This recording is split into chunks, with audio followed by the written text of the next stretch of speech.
my computer is not working properly. So I have to use my phone. So how you guys doing? How are you? How is everyone? I hope everybody's doing good. Yes.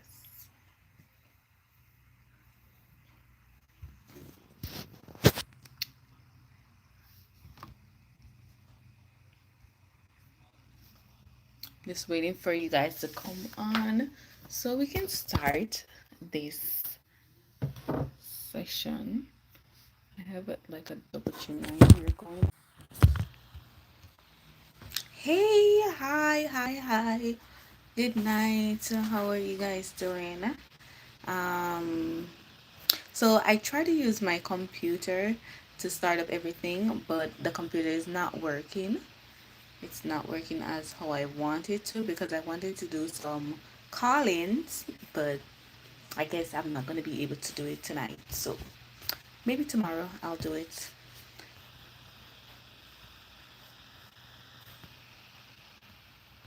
So let me see.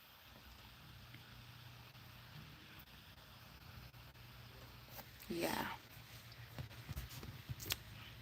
So you guys let me know what you guys want to talk about, and I'll be happy to talk about it tonight with you guys.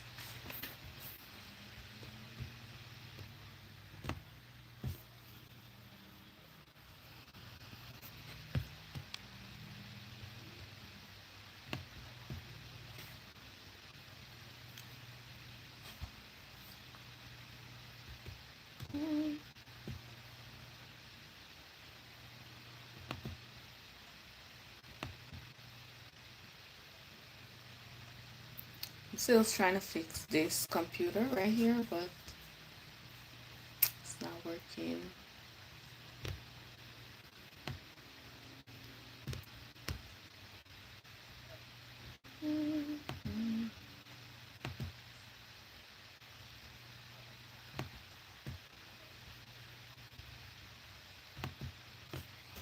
Hey, just tell me what you guys want to talk about tonight.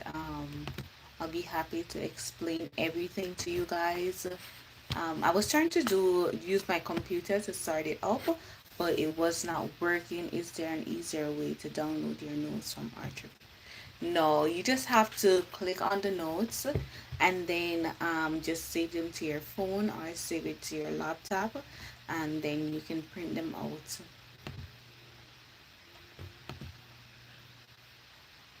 They look wonderful. Oh, thank you.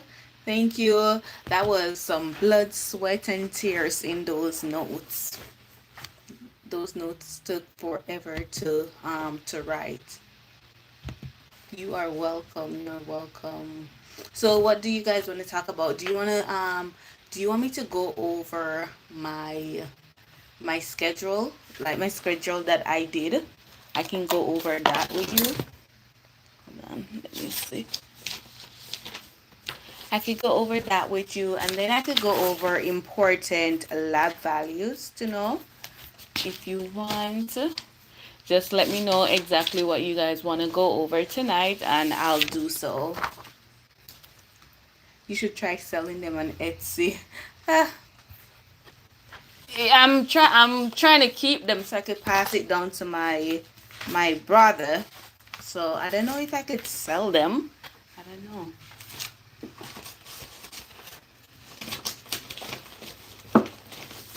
I think if I sell them, I would make a lot of money though. Okay, so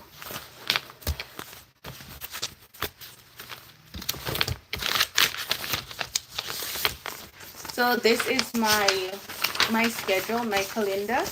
So I didn't go over it in depth with you guys on the video, the last video. So now I can just go over it with you. So right here you can see I have my study times. Oh, let me see if I could. Yeah, right here I have my study time. So I studied from Monday to Sunday, and then I started studying October 12th to November 4th. But I did continue to study until November 10th, and then I stopped studying because my exam was November 13th. Then I would wake up at 6 o'clock and I would start studying exactly 8 o'clock in the morning because my exam was scheduled for 8 o'clock. And then my stop time was 3 o'clock, but I did take break. So the only break I took at that time was at 12 o'clock to 1 o'clock, my lunch break. And I did that for 6 weeks. So this is a 6 week calendar. And I started out with my, like, the hardest subject for me. So I started out with pediatrics and mental health. So basically what I did, I wrote it out. So I started on a Tuesday, so I wrote Tuesday, October 12th, and then I dated straight back until the November 4th. And then I just wrote everything that I'm going to be doing each day. And as I finished, as I completed, I just make a like a ticky.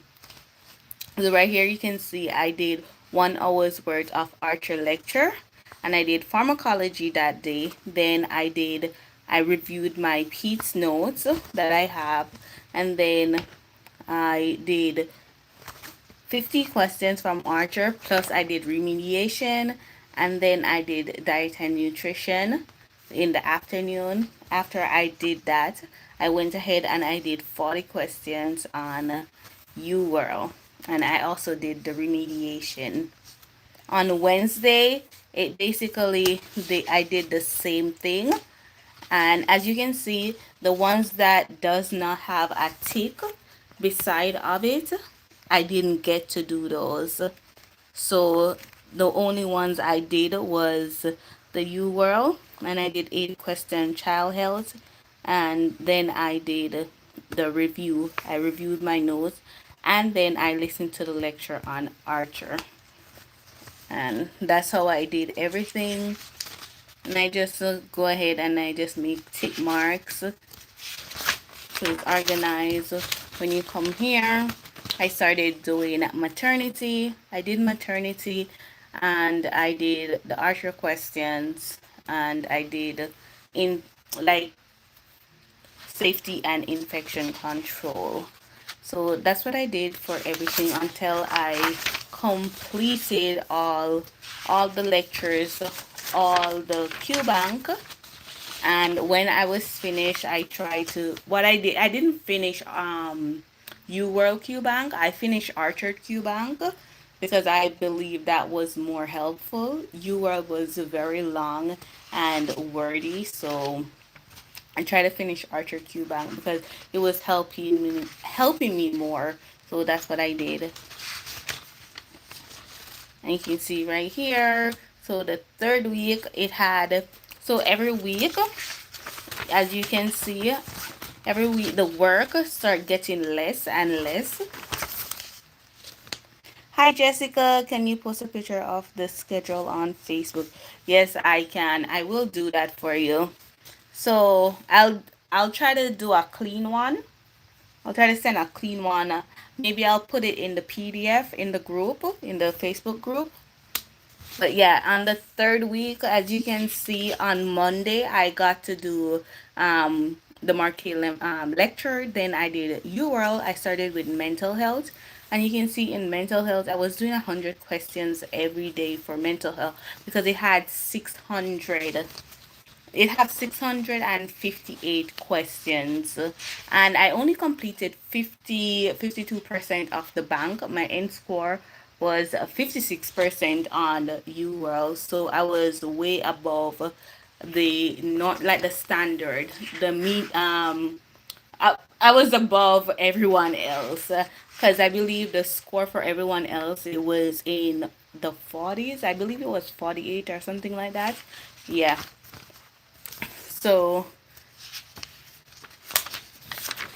that's what that is. And then you can see as the weeks got closer to my test date, so when it reached, I did the first 2 weeks, I did not do an assessment until the third week. And then as so I think it's the third week, yeah. No, I did an assessment on the 4th week. So I did an assessment on the 4th week and I got a very high. I didn't do anything else, just the assessment. That's all I did for the day because I was super tired. And you can see once the weeks start getting closer and closer to my exam, I start doing just like Archer questions, the remediation, and then I'll do like a lecture. I wasn't doing much UWorld, and I was just looking over my notes. And then right here, I listened to the Mark Clement, and then I just do my labs, and I do the immunization.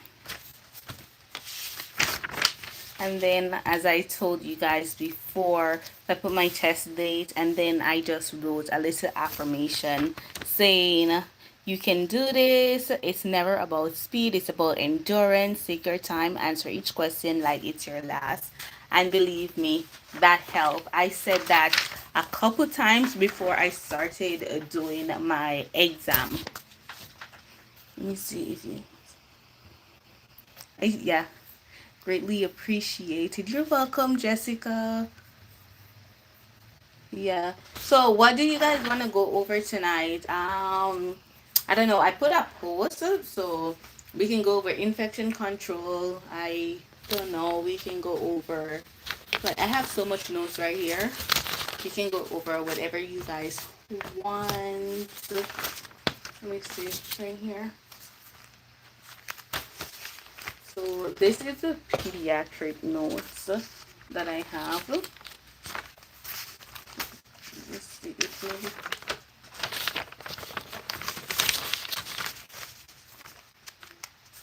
And as I said before, I'm like the learning style that I have auditory learning style and like kinetic learning style. So I have to actually, as you can see, I draw out every like my disease process, label them, write so much thing, and I like colorful things, so it's easy for me to remember, you know. So this is a patent ductus arteriosus, and then I just have like it's a murmur, like it's a machine like murmur, which you have to remember that, and then I just write the medication for it.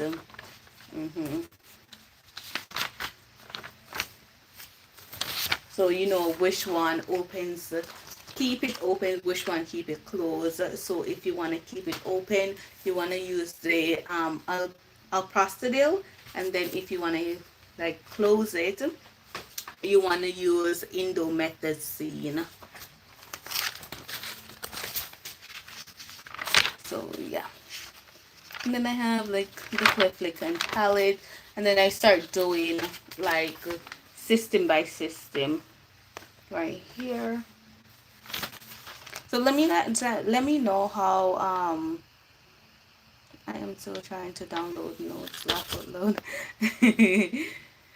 Can we go over your strategies? Hold on. This phone keep coming off. Can we go over your strategies, how you answer your questions? Oh yeah, we can go over that, how I answer my questions. So basically what I do, let me get my whiteboard because I got a whiteboard for you guys. Somebody gave me an idea. Where is it?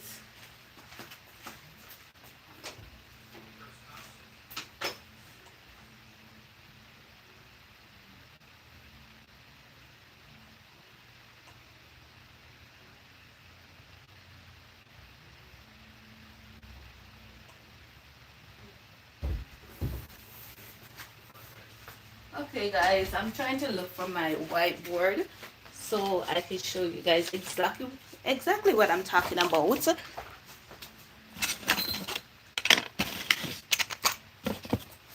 Okay, I got this at the dollar store, so I could show you guys what I'm talking about exactly.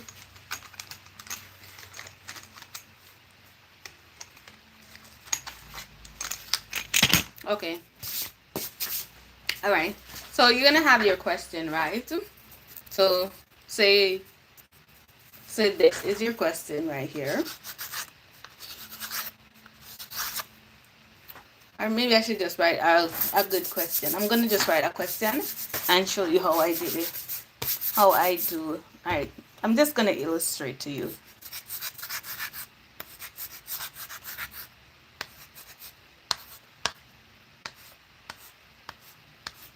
Okay, so you have your question right here, and then you have your options to choose from, right?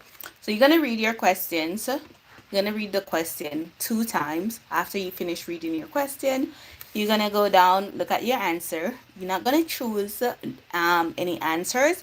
Then you have 4 options right here to choose from. So you're gonna write 1, 2, 3, 4, right?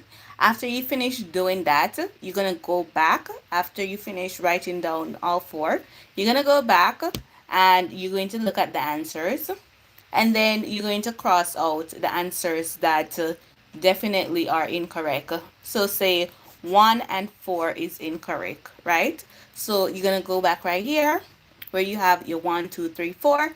You're gonna cross you're gonna cross out the 1, gonna cross out the 4. So you have number 2 and number 3 remaining. So now you have number 2, number 3 remaining. So when you're doing exams, those are normally the ones that you can't really choose from. So you're going to go back and you read the last part of the sentence, because that's the most important part to tell you exactly what they're looking for. So now you know what they're looking for. You're going to go back and read your answers. After you read your answers, you are going to figure out what, because it's going to be in the answer. You're going to see what they're actually looking for. And if you cannot, you can follow the prioritization and delegation lecture on Archer. That's what I did.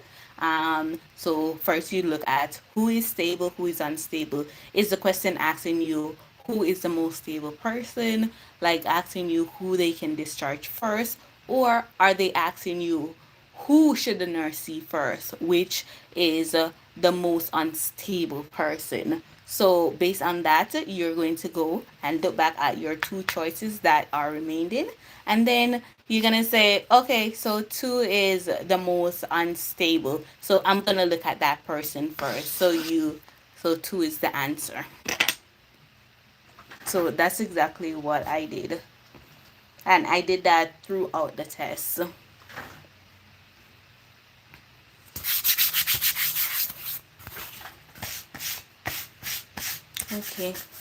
Okay, and then maybe I could just go over PPE with you guys, because I know there's a lot of YouTube videos online that's that talks about PPE, but sometimes I still can't get it, but I use this little trick. You're welcome. So I use this little trick to remember how to put on my PPE. So basically, yeah, alright. So down in your PPE, right here. So I'm gonna go and I'm gonna put G right here. Then I put W. Then I put G. Then I put love.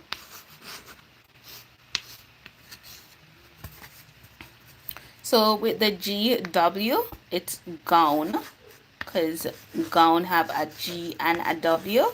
Then with that W, I'm going to turn it upside down, and then this is going to be mass.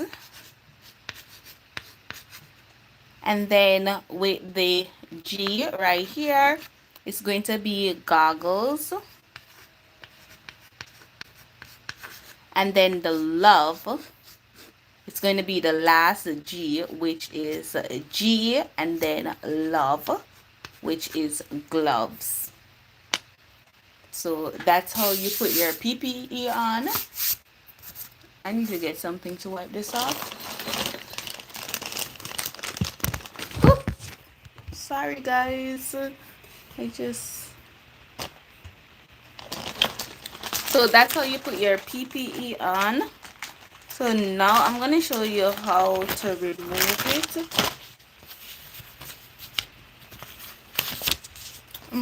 I'm gonna use this thing to wipe it off.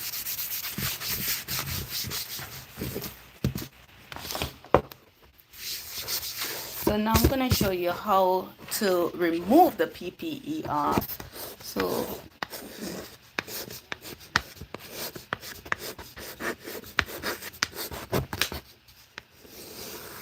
right? So when you're removing something, just think of germs. Yes, that's what I okay, we can go over infection control. So to remove it, just think of germ. So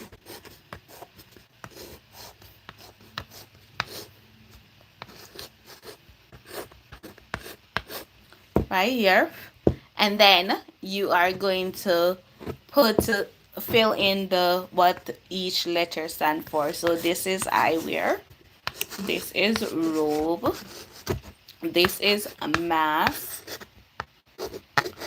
and this is glove. So now you see right here what everything is. So now the first item you're going to take off is the glove. Then for the eyewear, you know that's going to be goggles, because that's the eyewear. And then for the robe, so the robe, it stands for gown. So you take the gown off third. And then the last thing is mask. So that's what we're doing. We take off. So to take it off, you just think of germ right here. And then with the germ, you just write what each thing means. So the E, so the G is for glove, the E is for eye, the R is for robe, and then the M is for mask. And then you just match it up.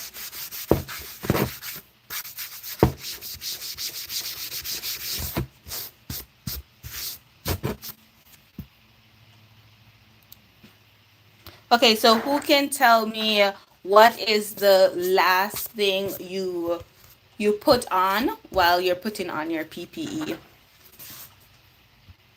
What is the last thing you put on when you're putting on your PPE?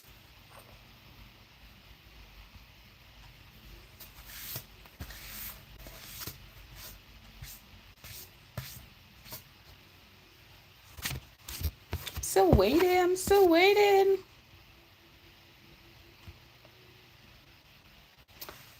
Good job. Yes. Yes.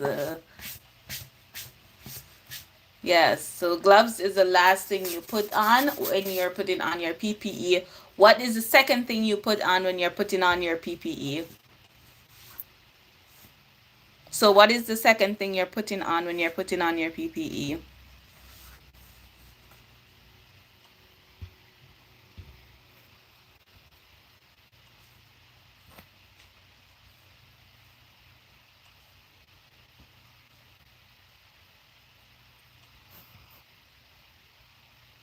Yes.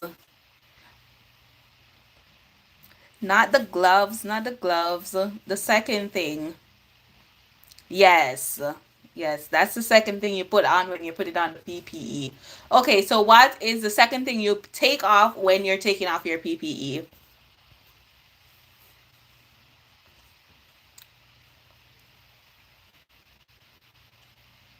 What is the second thing you take off when you're taking off your PPE?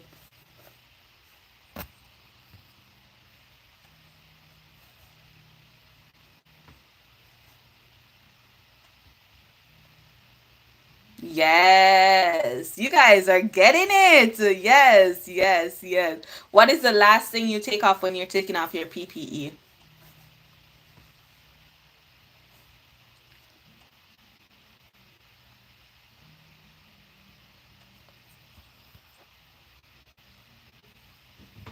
The last thing, yes. No, try again. Not the gloves. What is the last thing you take off when you're taking off the PPE? No utopian. The last thing you take off when you're taking off your PPE. So the answer is going to be mask. So the mask is the last thing you take off when you're taking off your PPE. So the order is when you're putting it on, it's gown, mask, goggles, gloves. And then when you're taking it off, you take off your gloves first, then you take off your eyewear, which is your goggles, then you take off your robe, which is your gown, then you take off your mask. Yes. Okay, so let's go over infection control because, okay. So we can do like, so contact precaution. So contact precaution is like whatever you're gonna come in contact with. So if you're gonna come into body fluids or anything that it's going to be like, even if it's not going to be contagious, you want to protect yourself.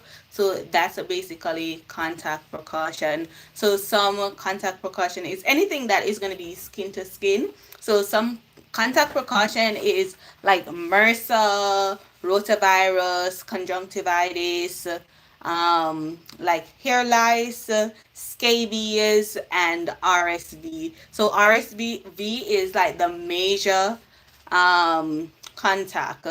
It's like I know a lot of people when they think of RSV, they put it under droplet precaution, but it's not droplet precaution. It's contact precaution. That is something that the kids get, and it's spread via contact and not droplets.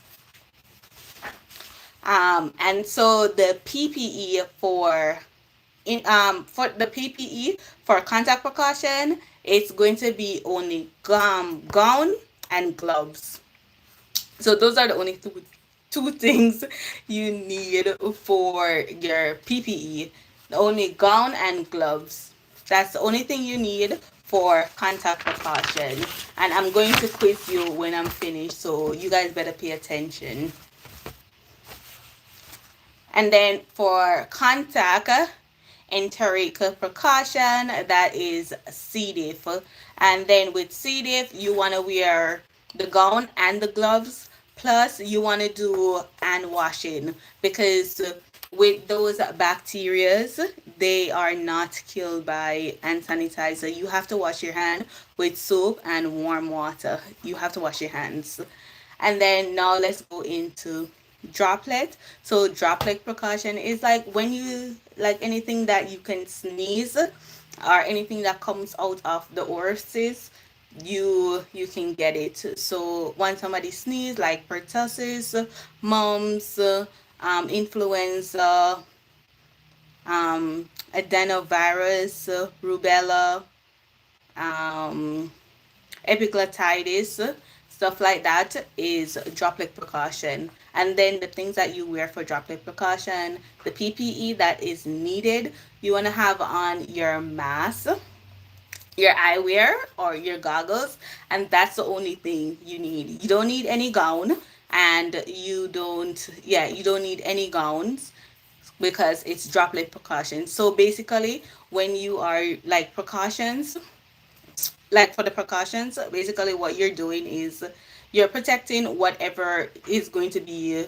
infected, I guess. So the things that you're trying to protect is the openings. So you protect your eyes because there's an opening right there. You protect your nose because there's an opening, and your mouth. So that's exactly what you're protecting. And then with the contact, as I said, you're protecting your skin because that's how you get the bacterial virus skin to skin contact. And then you want to wear the gown and the gloves for contact, and then for the droplet you want to have on your mask and your eyewear. So now for airborne, what I used to remember airborne is MTB. So who used to watch MTV when they were younger? I did. So you remember measles, tuberculosis, and varicella. That is chickenpox. And then what you want to wear is your gown and your gloves. And then with tuberculosis, you want to have on your N95 mask. You want to put them in a negative pressure room, and you want to keep that room door closed because you're trying to prevent everyone outside from getting the infection, because the infection is inside, so you don't want the door to be open and then everyone else get the infection. So keep the door closed and you're going to be good.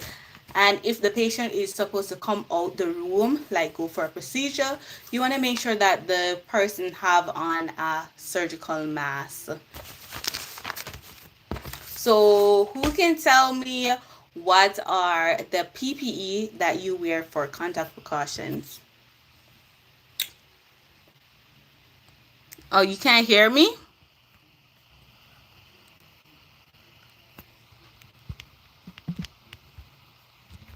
But I don't know. Good, good, good. Who can, alright, so who else? Who can tell me the PPE that you wear for contact precaution? Eyes wide open. You are going to pass this. So you are going to pass. So don't worry. Yes. Mm-hmm. Good job. All right. Tell me the PPE that you wear for droplet precautions. What is the PPE that you wear for droplet precaution? What does the G stand for? Utopian.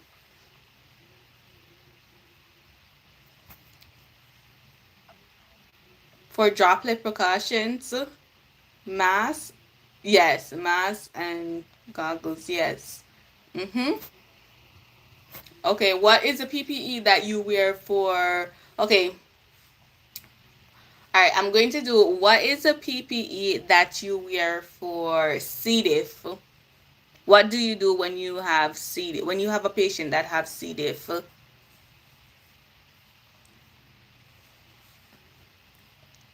What do you do when you have a patient that have C. diff? You have to take care of a patient that have a C. diff.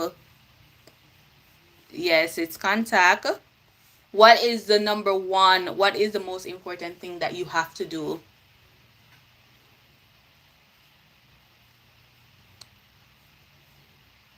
Yes. What is the number one thing that you have to do when you have a patient that have C. diff? Yes. Good job. Yes. Okay.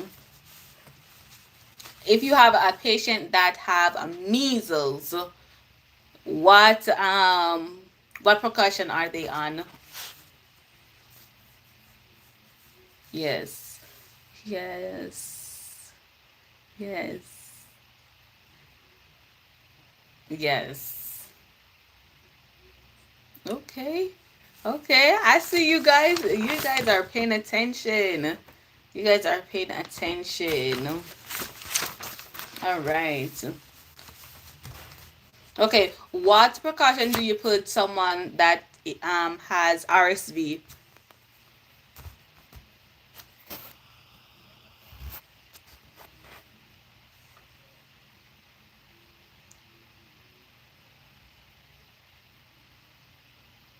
Mm-hmm.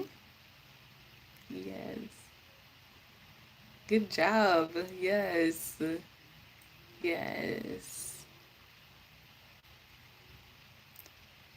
What precaution do you put someone that have MRSA?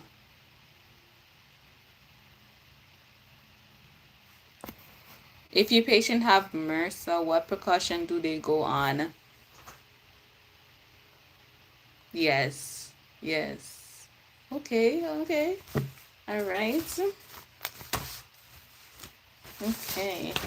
Okay, so let's talk about neutropenic precaution. So with neutropenic precaution, it's with patient that have a low white blood cell, like a white blood cell count. So who can tell me the normal white blood cell count? What is the normal white blood cell count?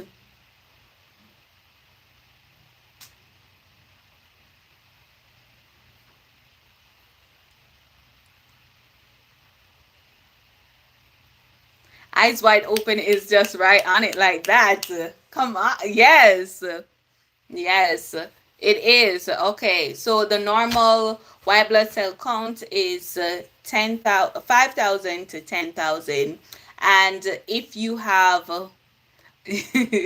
you're welcome. If you have, yes. Mm-hmm. Yes.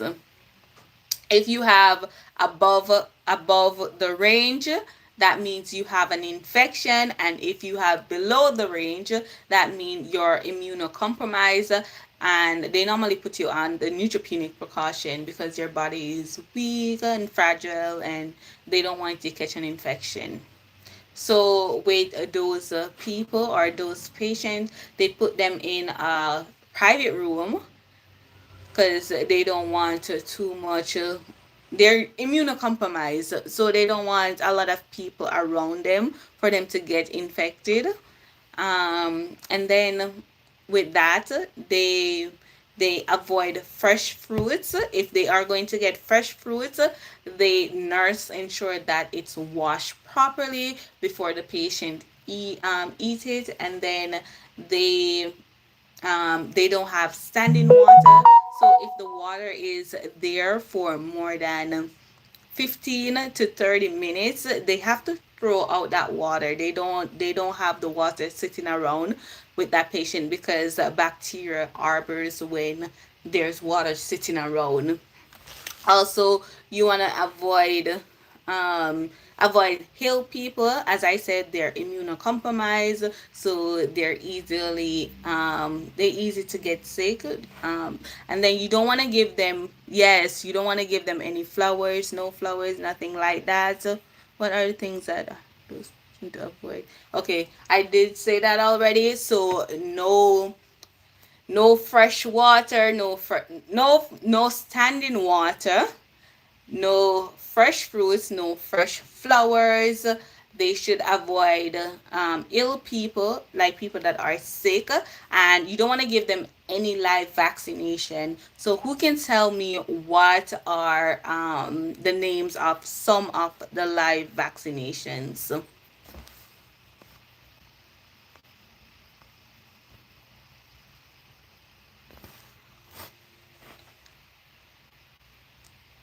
So the names of the live vaccination. Who can tell me some of the names of the live vaccination? Yes.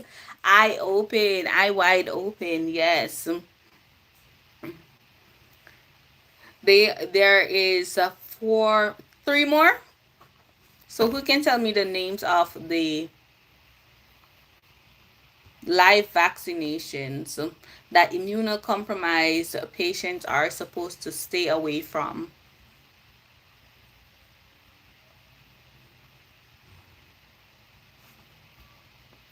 Yes. Yes. Be specific. Be specific. Jess 2485. You have to be specific. It's not just regular immunization. Influenza, I should say. It's not regular influenza. So, okay, I'll tell you.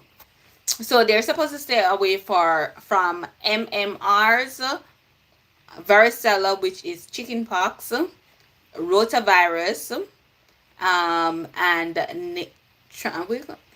intranasal influenza. So that's what they're supposed to stay away from. So MMR, MRSA, sorry, MMR, varicella, rotavirus, and intranasal influenza. So that's what they're supposed to stay away from.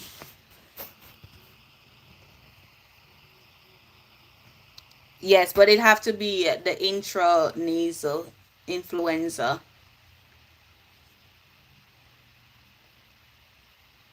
because they can get regular influenza, but they can't get the one that go through the like the spray.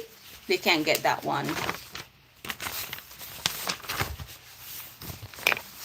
Okay.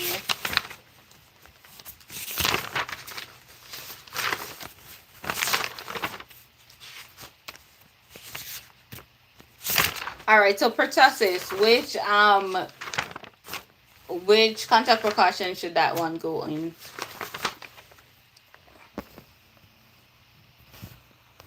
Woo.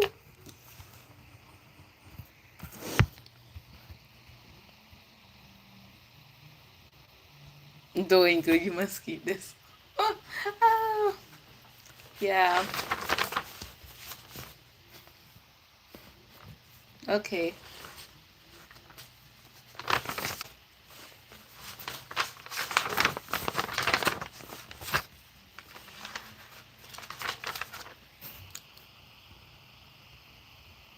Pertussis is not airborne. The Jazz 2485. Pertussis is pertussis is not airborne. It's droplets. Yes. Yes. Yes, pertussis is droplets. So what other topics you guys want to do? Okay, so where do you check the pulse for infant? If you have an infant that's unconscious, so you have to do CPR. Where do you check the pulse?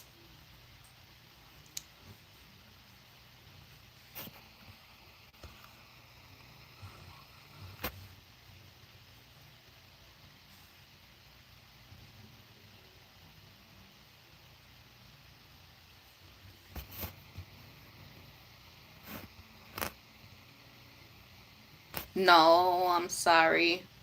No, it's not carotid. That is for adults. For infants, yes, you do check the brachial pulse. And the brachial pulse is located right here. So that's where you check for in the infants. Just check the brachial pulse and don't check it for more than 10 seconds. So you check it quickly and you move on. And then for the adult, you check the carotid pulse and you just check right here and that's it. You move on after that. And don't check them like together. Just check one at a time. Okay.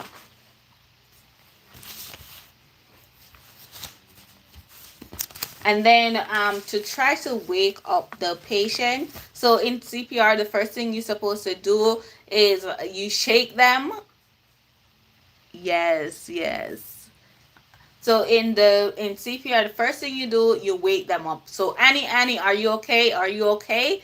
They're not waking up. You check the pulse. If it's an adult, check the brachial, the carotid pulse. If it's a child, you check the brachial pulse. Then you move on. No longer than 10 seconds. You press the code bell. You call for help.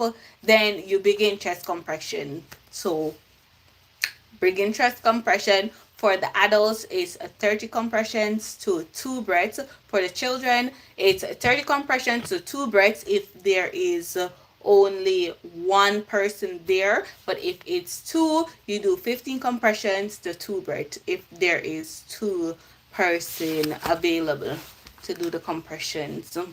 And you should never stop compression for more than 10 seconds.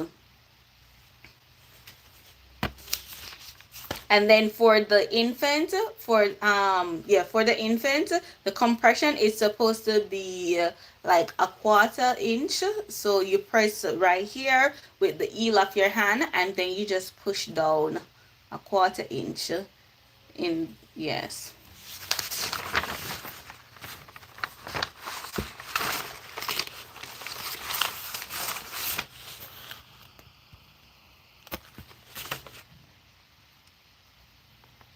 Hey, hey, are you okay? Yes, I'm okay.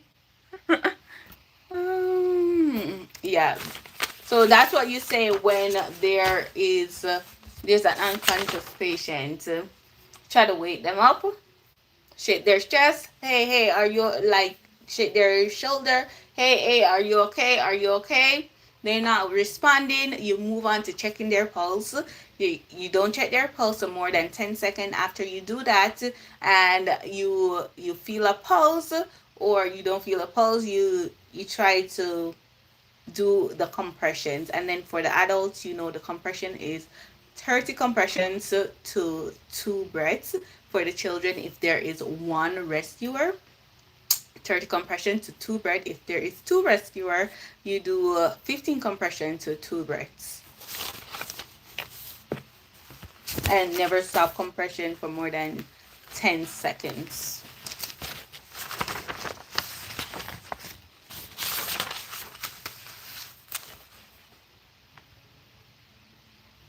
Can we go over some sign? Okay. uh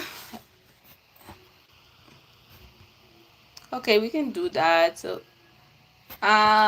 anybody else want to go over psych?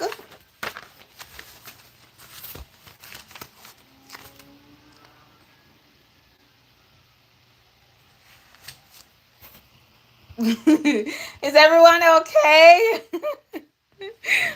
um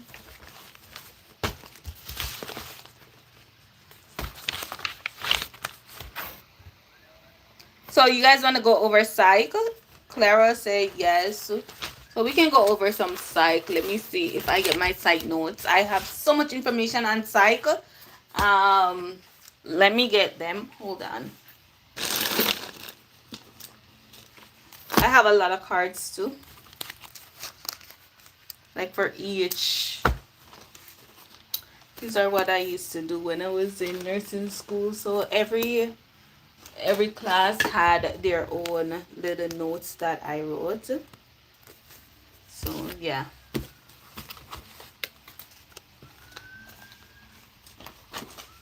So we can go over psych. Let me get the psych pamphlet that I made. Um, but there is not much. I didn't do that much on psych because I'm really good in psych. So I tried not to overdo it on psych. Okay, let me just use the cards to do psych. Endocrine, please, if you have time. Okay, so which one do you guys prefer? Do you guys prefer endocrine or do you guys prefer me to go over psych? Psych is really easy, so I could go over it like quick. Or you want me to just go over and spend the time on endocrine and then go over psych after?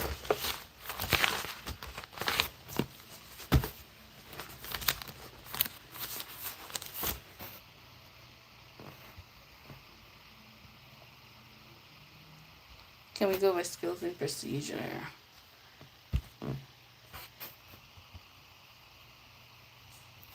All right, I'm gonna go over. All right, I'm gonna go over cycle.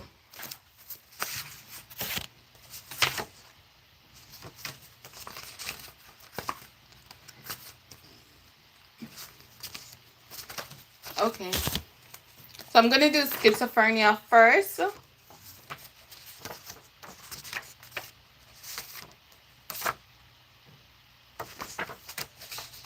Okay, so schizophrenia, right? I don't even have to look at them that much. But so schizophrenia, basically, it is having a paranoia. Then you have hallucination, delusion, and hallucination, right? So you have to know the difference between those. So basically, illusion is actually there is like something there, but it's like a referent. So for instance, say that I have a water bottle, I have this face wash right here, and a patient that have illusion, they would think that I have a gun in my hand. So that's basically what an illusion is. Then a delusion is what's in your mind. So you're thinking it, right? And then an hallucination is basically seeing things, hearing things, feeling things, and tasting things. So that's what those three are. You have in the schizophrenia, you have positive signs and you have negative signs. So basically, the positive signs are saying positive is, all right, let me do negative first. So the negative sign is taken away from the person's personality. So I can do, let me draw right here. So you have the negative. So you have negative, and then you have positive right here. So the person, maybe the person was a happy person, right? So if you take away from the person happiness, which is a negative sign, right? And then the positive, you have the positive sign right there. Yeah. So you have the positive right here, right? So if you take away from a person, so they're gonna have like flat effects. Then they're gonna have anhedonia. I believe that's the word of it. So they're not gonna have pleasure for anything. So it's just basically taken away from the person. And then the positive sign, you see the addition sign right here. So you add on to the person personality. So that's where they have the delusion, the illusion, and hallucination. So that is positive sign. So negative is taken away from the person's, negative is taken away from the person's personality, and then positive is adding things to the person's personality. Did was that clear for you guys? So was that clear for you guys? So the negative is taken away from the, so when you're in, when you're doing a test or anything like that, you just write, if they ask for positive, you write a positive sign, right? And that is a positive sign, adding. So you're adding something to the person. So if I am normally, if I laugh and smile and stuff and you're adding things to me, I'm going to have hallucination. So that's adding things to me. I'm going to start seeing things, hearing things, feeling things, and I'm going to start having reference saying things are not what they seem to be, you know. So that is the positive sign. And then for the negative sign right here, you have the negative. You have the takeaway sign for negative. So you're taking away from their personality. So if the person is always happy and jovial, you're taking that away from them. So they're going to be sad, having flat effect. So they're going to be just down, moody, being a loner and stuff like that. So you're taking away from their personality. And then you have catadonia. So that is a basic, no, not catadonia, catatonic. So that's basically where the person is just sit in one position and they are not moving. You can just put the person in that position and they will stay there and they will not move. You can move their arm and put it up and their arm will stay exactly how you left it. Put the next arm up and it will stay there just as how you left it. You turn their head, and their face will stay exactly how you leave it. So that's basically schizophrenia. So now let me go over. Oh, you're so sweet. Ah, thank you. So you have dependable personality. So dependable personality. So they have a fear of like being lonely and stuff like that. So you have the dependable person and you have codependence, right? So the dependent person is they can't stand by themselves. They have to have someone there to actually help them to do every single thing in their daily life. So if they have to make a decision, an important decision, they have to ask someone else for assistance to help them. So that's basically it. So right here it have the characteristics. So they have difficulty in making day-to-day decision, have an excess need for advice or reassurance. They lack self-confidence. They are afraid to do things on their own. They are afraid of they are afraid of confrontations, and they just feel helpless.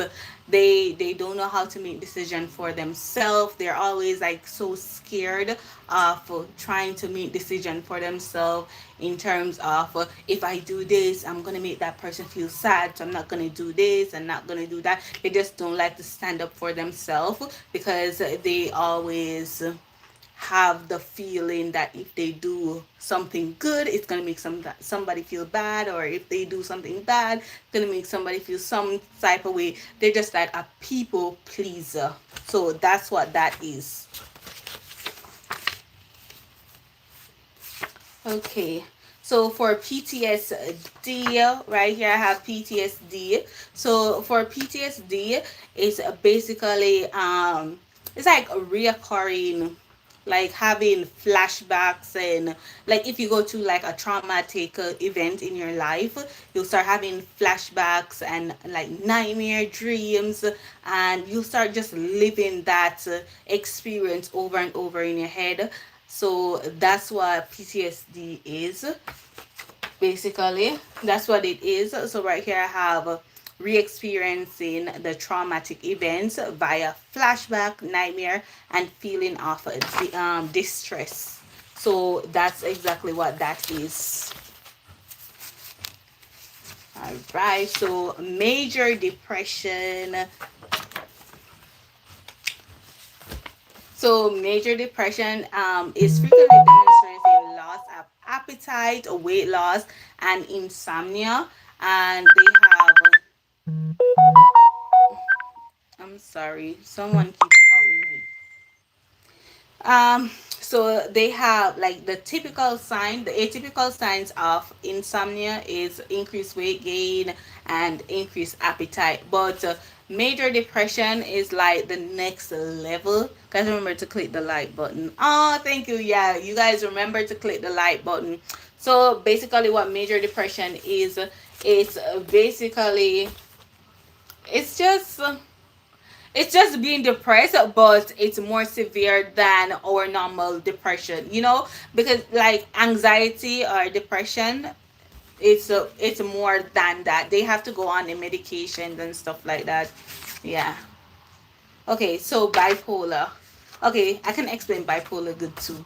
So with bipolar, you have bipolar 1 and you have bipolar 2. With bipolar, you have so the medication of choice is lithium, and you want to remember that lithium, the level for lithium is 0.6 to 1.2, and then toxicity is 2. So anything over 2 is toxic, but they still consider anything over 1.2 as toxic.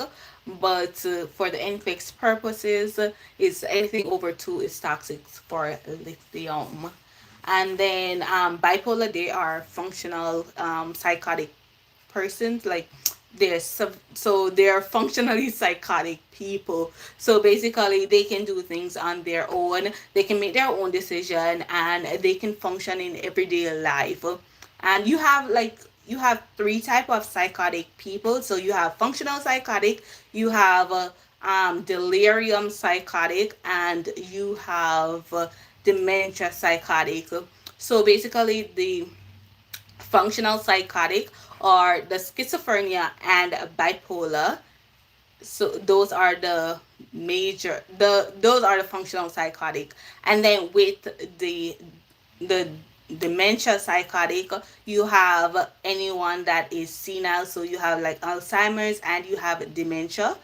And for the delirium psychotic is like medication induced, or they're not taking their medication, they have an allergic reaction that's causing it, they are overdose on alcohol or any other medication, and that is causing the delirium.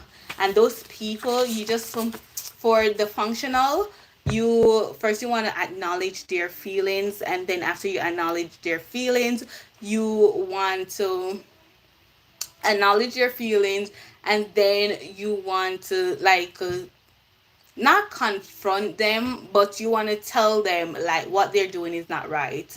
So that's what you want to do for them. For the dementia, you want to acknowledge their feelings so they know what's going on, and then after you finish doing that, you you want to like redirect them. So, for instance, if you have a patient that have delirium dementia, which is Alzheimer's or dementia, so you wanna, they tell you, "Oh, I'm going to church. I'm going to church today." Oh yeah, I will remember endocrine. So I'm going to church today. I'm going to church with my best friend. We always go to church on Sundays. And you as a nurse, you know that she is not going to church. She is in a long-term facility, and she is demented. So what you do is go to her. Her name is, say her name is Mary. You go to her and you say, "Okay, I see you're all dressed today. You're looking nice. Where are you going today?" And she tell you, "Oh, she's going to church." And you say, "Oh, what church do you go to?" And she start talking to you, and then you start talking back to her, saying, "Okay, so who is your pastor there? How many days a week you go to church? Does your children go to church with you?" And that will start to you starting after you start doing that, you start to redirect her to doing other tasks. And yeah, and then with the delirium dementia, with the delirium psychosis, you you basically you want to acknowledge their feelings. So that is the first thing you do with any psychotic patient: acknowledge their feelings, and then you just reassure them by telling them that they are going through some they're going through a temporary situation that's causing the issue, and it's going to be over soon. So that's basically what that is. So obsessive compulsive disorder, we can talk about that. So obsessive compulsive disorder is those people who they they want to do something like over and over and over and over. Like for instance, one of the common things is washing their hands. So you want to just try to limit it. You don't want to take it away from them, but you just want to try to limit their activity. So for instance, you tell them, "Okay, you can wash your hand 5 minutes. I give you 5 minutes to wash your hand, but after that we're going to do some meditation." You just make sure that you have a structured environment for those type of people. Okay, I have therapeutic communication right here. So I'll go over therapeutic. So therapeutic communication, you would never ask why, because why, it just sounds negative. You don't want to ask any negative thing. You don't want to sound like you don't want to sound too judgmental to those to people when you're doing therapeutic communication. In general, you don't want to sound too judgmental. You want to ask for clarification. So some ways you can do that is, if a patient says something to you, you will rephrase what they say to clarify further what they're saying to you. Then voicing doubt. So if the patient is having doubt, or for instance, like if the patient want to do like suicide and stuff like that, um you're gonna ask them straight up, like, what's going on. You don't want to ask that. You want to do open-ended questions so the person can actually clarify what's going on. You don't want to use a close-ended question, which is just a yes and no question. You want to use open-ended so they can tell you exactly what's going on. You want to explore their feelings, and as I said, you want to rephrase what the patient is saying.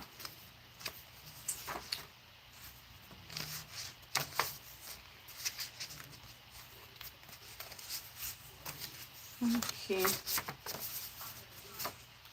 Social anxiety. So, patient with social anxiety, with any anxiety, you want to just make sure that if the person is anxious to anything, you want to expose them to that, to whatever they're anxious to. So if it's going to school, you want to let them go to school. You don't want to tell them, no, don't go to school until you're not feeling anxious. No, you got to go to school so the anxiety decrease. And yeah, so attention deficits. So ADHD. So ADHD, it's basically, it's in adolescence. It started in adolescent, like teenage years, but that's where they find it out. Um,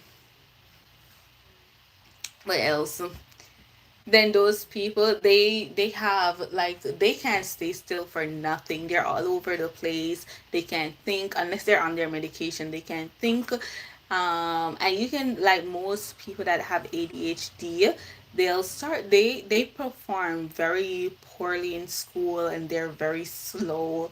They have insomnia, irritability, decreased appetite, and like weight loss and stuff like that. And you want to give them amphetamine. Yes, amphetamine for those people. Yeah.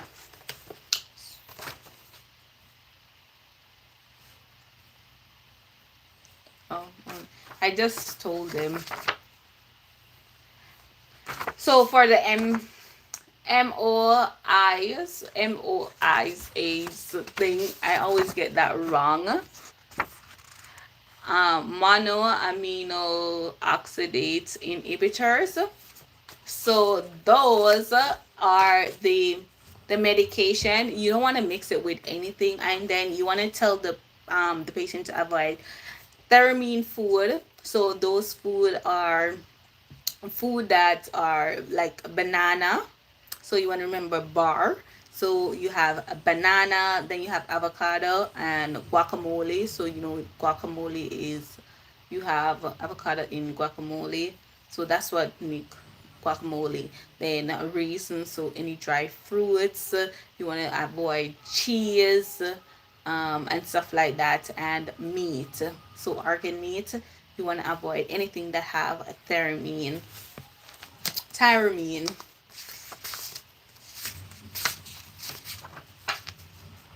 Oh, I explained this to you guys already.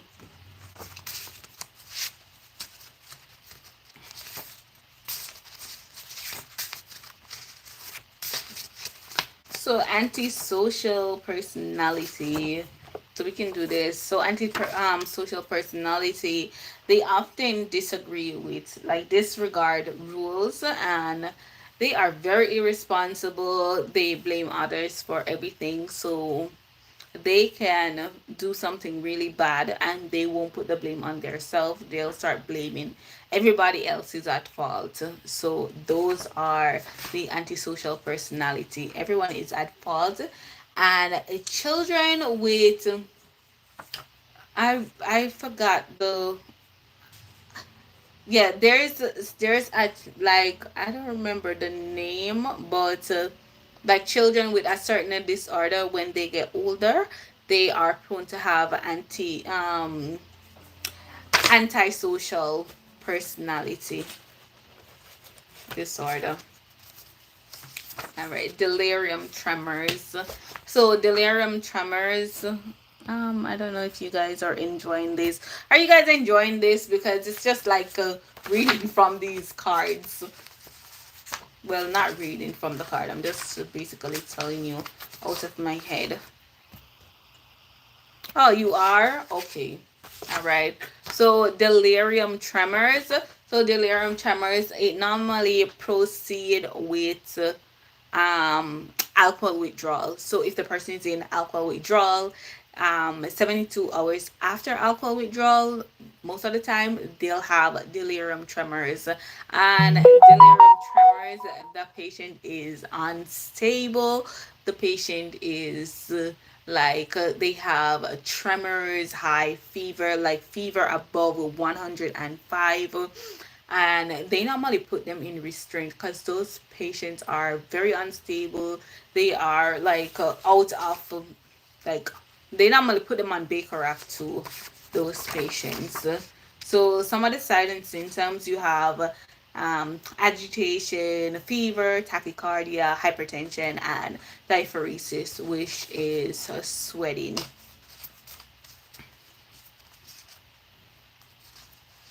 Okay, so alcohol withdrawal syndrome. So as right here, I'm gonna just tell you guys everything because it actually have the delirium tremors.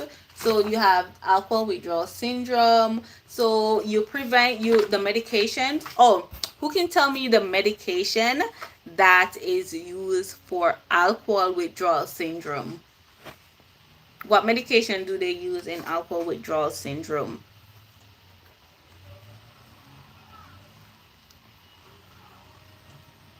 And abuse. Yes, and what other medication? What other medication they use for alcohol withdrawal syndrome?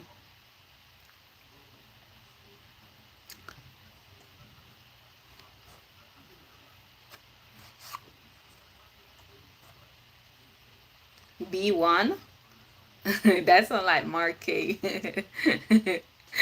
Yes, thiramine. But what other medication? Yes, I know thiramine. They use that to prevent Warnicki. But there is a next medication, like a really big medication that they use for alcohol withdrawal syndrome.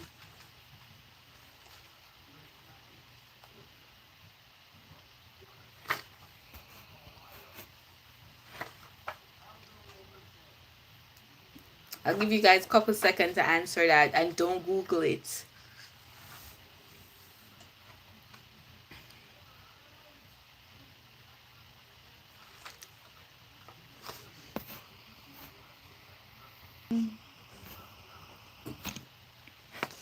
Okay, so for alcohol withdrawal syndrome, Valium, mommy, it's the same thing.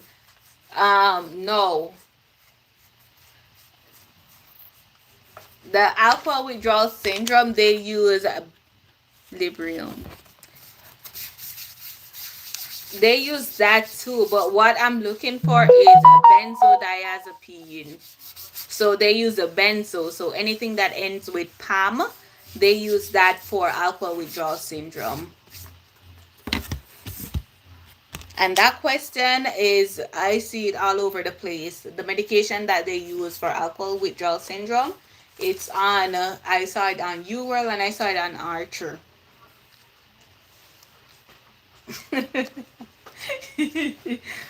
Okay. Oh, everyone, go over to Utopian Family and subscribe to her channel. This person keep calling and I keep ignoring the call and they still call back. Okay. Stop it. I'm gonna block this person. Alright. Stop it. I'm gonna block this person. Alright. Yes, those people. Alright. So with alcohol withdrawal syndrome, you want to give them benzodiazepine. So anything that ends in PAM or LAM, benzo. So that's what you are going to give them. Which benzo? So lorazepam, you can give them for alcohol withdrawal syndrome. I think that one was the one that I saw before. I think that one was the one that I saw before.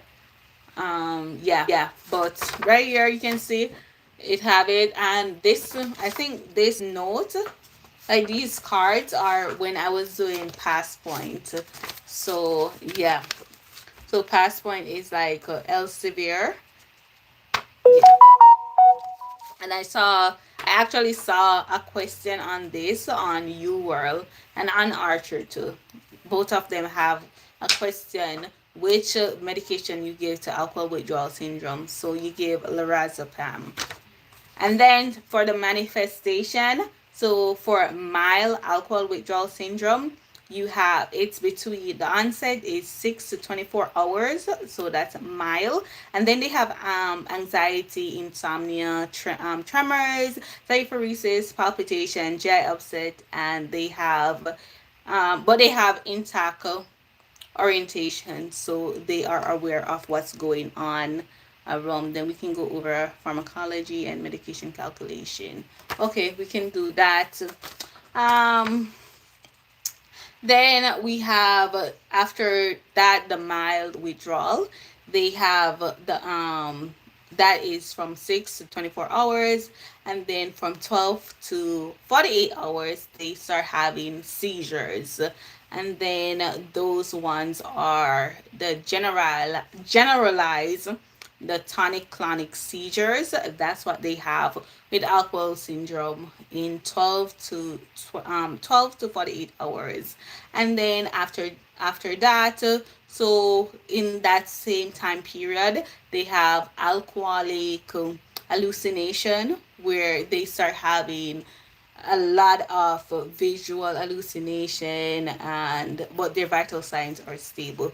Then they become delirious, so they have delirium tremors, which is confusion, agitation, and then they have a fever, and the fever is normally over 105. So that's what happened. They have tachycardia, hypertension, diaphoresis, and hallucination. So with delirium tremor, you can just think of everything goes up. Okay. So you guys tired of hearing psych? Do you guys want me to do endocrine now? Do you guys want me to do endocrine? Yes, okay. Okay, I'm going to do endocrine. Let me get my, I'm gonna do endocrine.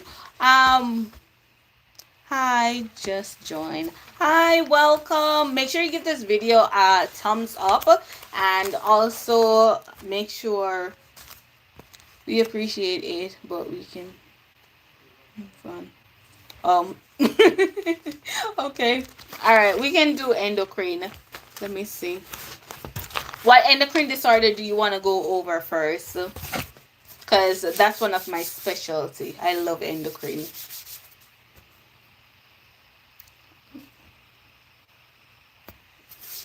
What endocrine disorder do you want to go over?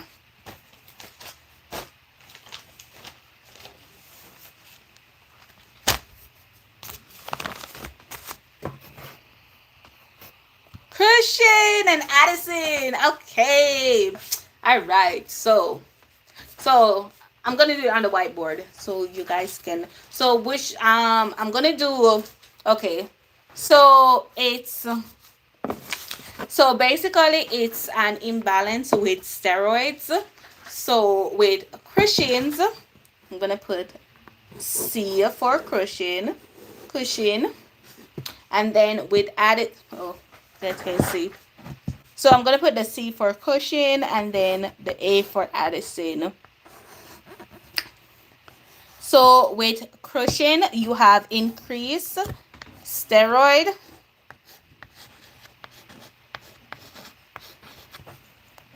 Oh, let me, this is not big enough.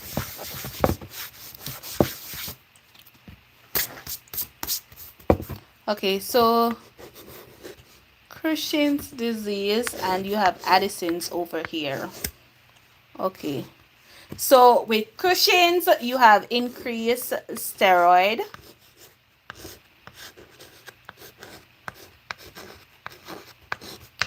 With Addison, you have a decreased steroid.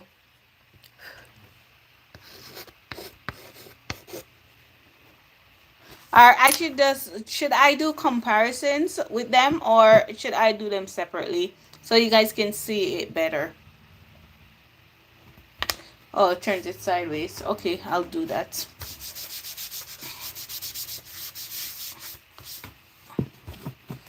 Should I do it separately or should I do it just as one? Separately? Yeah? Okay. All right. So, Cushing.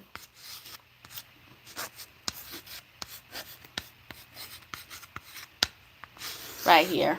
So you have Cushing, right? So with Cushing, you have everything increases except potassium.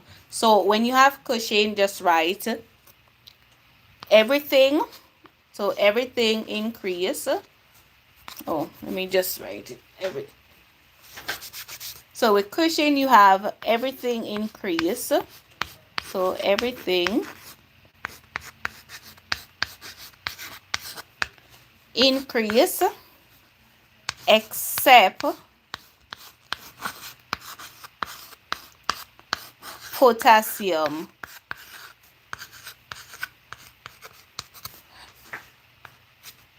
So if you have everything So if you have everything increases except potassium, what are the signs and symptoms? So the signs and symptoms for the Cushing would be everything increases except potassium. So you would have increased steroid because that's what's causing the problem. The steroids are causing the problem. You have increased sodium, which is hypernatremia. Natremia. Then you would have increased fluid. So that leads to edema. So you will have edema. Then you will have like a buffalo hump. So after you have the buffalo hump, you'll have increased glucose. So that is one of the major things to remember. Increased glucose. So with these patients with Cushing disease, you want to check their blood sugar every 6 hours. So you check blood sugar every 6 hours. Oh, all right. You want to check their blood sugar every 6 hours. They have increased striates, so that's stretch marks. They have very slim. All right, I'm gonna just draw it for you guys so maybe I could show you guys better. So they are going to have a big face. So this is a moon face. Then they're gonna have a big body. So this is full of water. This is filled with water. Then they're gonna have little limbs. So their arms are tiny right here. And then their legs are very tiny. Right here it's edema.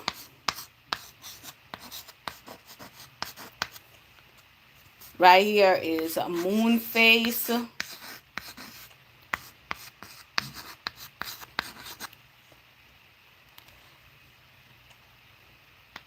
And then if you have edema and you have right here is like getting so big, you start having stretch marks. So you have stretch marks with Cushing disease. You have the skinny extremities. You have low potassium, because everything increased except potassium. So low potassium. So low K, and then if potassium is low, you have high sodium. So sodium is Na with that, and you want to make sure that you check your blood glucose, because with steroids, when you have an increased steroids, you have increase of blood sugar, so that's hyperglycemia. Did you guys understand that?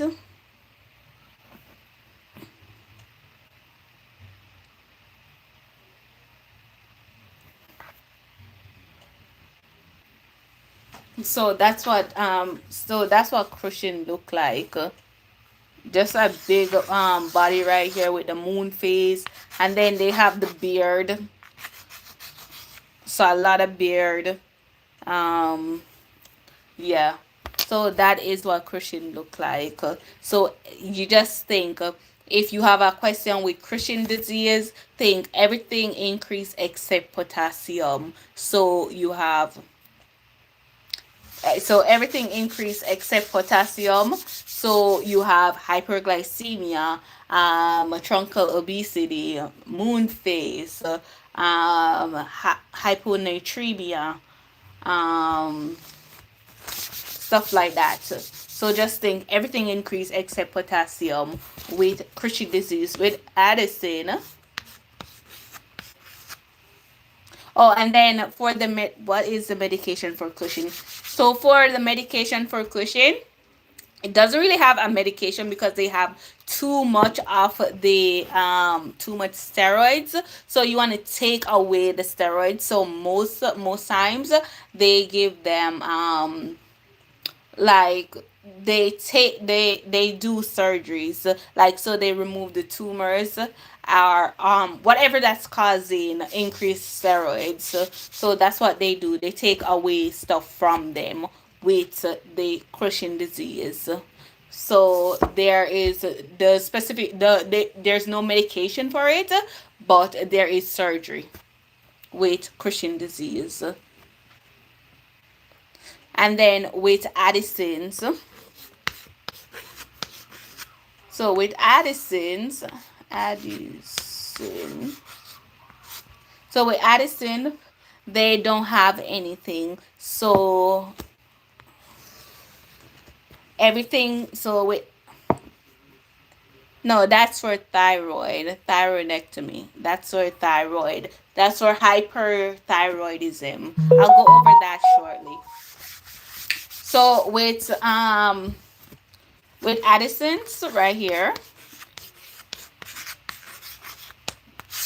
Addison's, so you have decrease everything with Addison's. So everything decreases. So you just want to write everything decrease. Oh, can you guys see it? Everything decrease except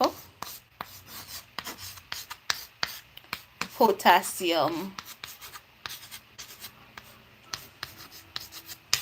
So if you have everything decreases except potassium, so the signs and symptoms, you're going to have decreased steroids. You're going to have decreased blood glucose. So if you have decreased blood glucose, that is hypoglycemia. So you have hypoglycemia with Addison's. Then the patients are, this is how they look, right? With Addison's. Right here.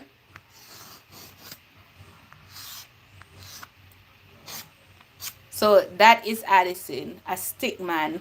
Addison, there is nothing. So there you don't have anything with Addison. It's just a little stick.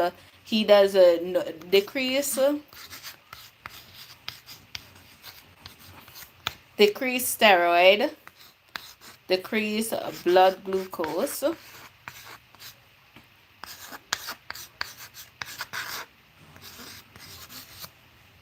You have um,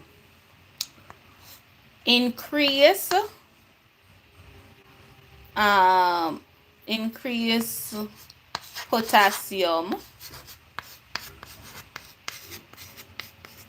and then you have decrease sodium. So that's what that is. So with Addison, everything decreases except potassium. So that's what you want to do. Just write down everything decreases. So your steroid decreases, your blood glucose decreases, your sodium decreases. Anything that's on the test that you're doing, it decreases. But your potassium is going to be increased with Addison. And then with Addison, because they do not have enough of they do not have enough steroid, so what you want to give them is zone. So you want to give them zone. So like prednisone. I can't write for it. But yeah, so you want to give them prednisone.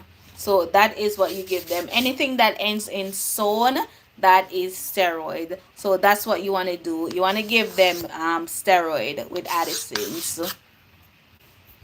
So let me quiz you guys and see if you guys got it. Yes. So in Addison's, what is the direction of the potassium? In Addison, does the potassium increases or decreases? Addison, does the potassium increases or decreases? Guys, remember to like the live.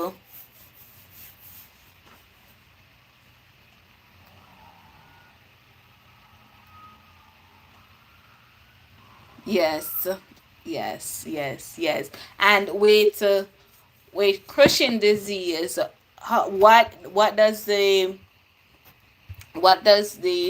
potassium do? What does the potassium do in Cushing?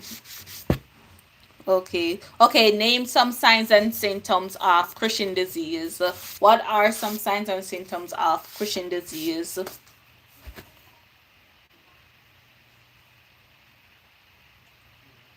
Yes. What are some signs and symptoms of Cushing disease? Yes.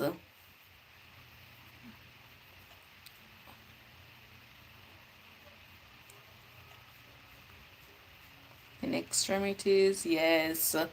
Yes, swelling. Yes, hairy. And that's called hirsutism. Yes. And then with Addison's, you just want to yes. And with Addison, you want to just remember everything decreases except potassium. So everything is going to be down and then potassium is going to be up. With Cushing, everything is going to be up and then potassium is going to be down. So, what other topics you want me to go over?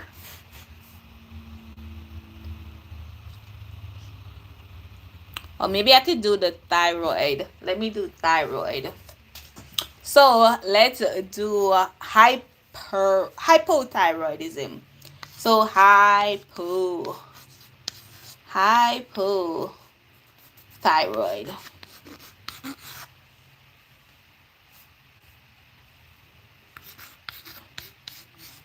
So hypothyroid. So with hypothyroid, you want to just think hypo mean decrease, thyroid metabolic.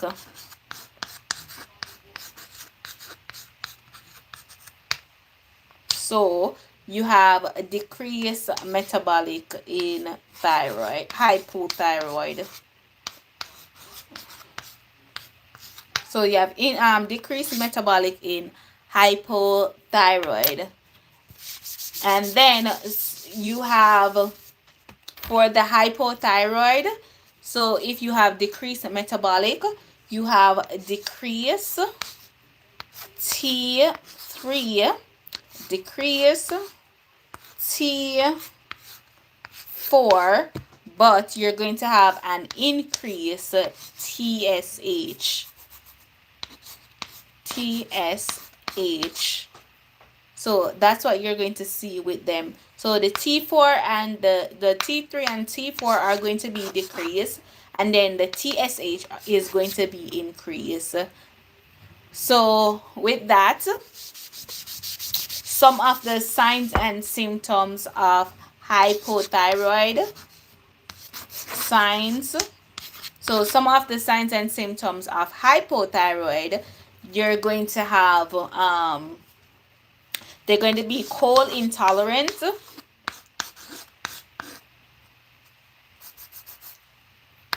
Yeah, cold intolerant. This thing is not working. I need a bigger board.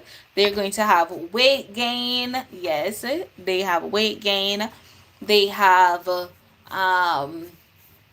weight gain. They have their hair doesn't they don't have a lot of hair on their body because it's hypometabolized.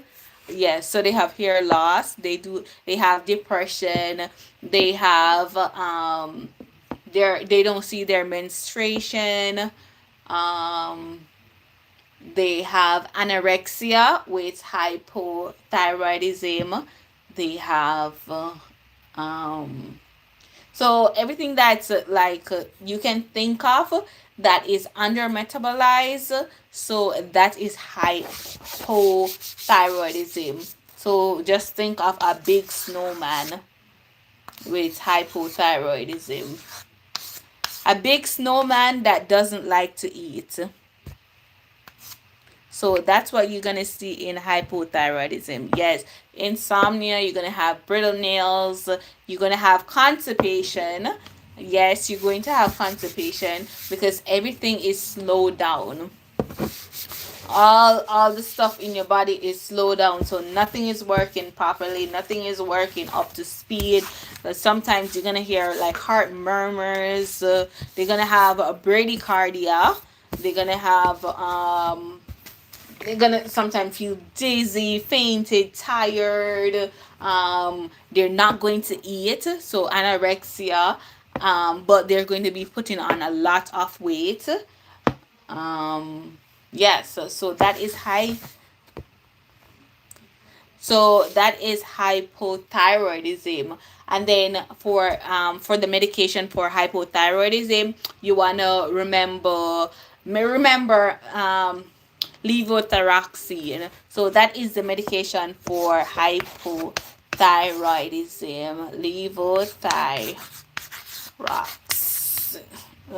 It can hold, but yes, the medication for hypothyroidism is levothyroxine, and you want to give that medication 30 minutes before before your breakfast. As you wake up in the morning, you want to take that medication, and you want to take that medication consistently. You do not, it is a lifelong medication.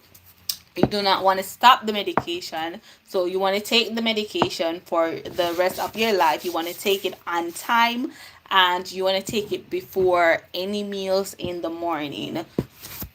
So that is hypothyroidism. For hyperthyroid,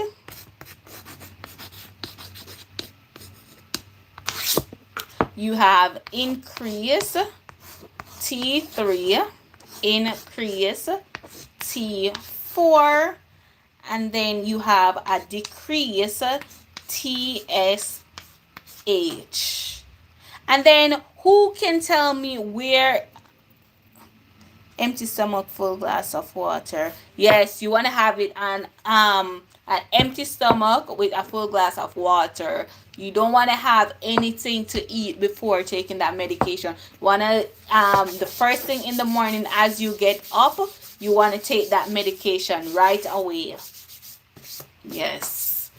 And you want to take it on a consistent basis, and you want to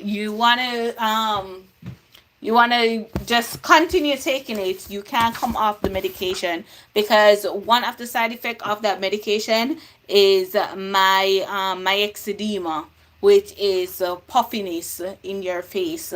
And yeah, it's just a big edema, and you can go into a coma with that if you stop taking the medication abruptly.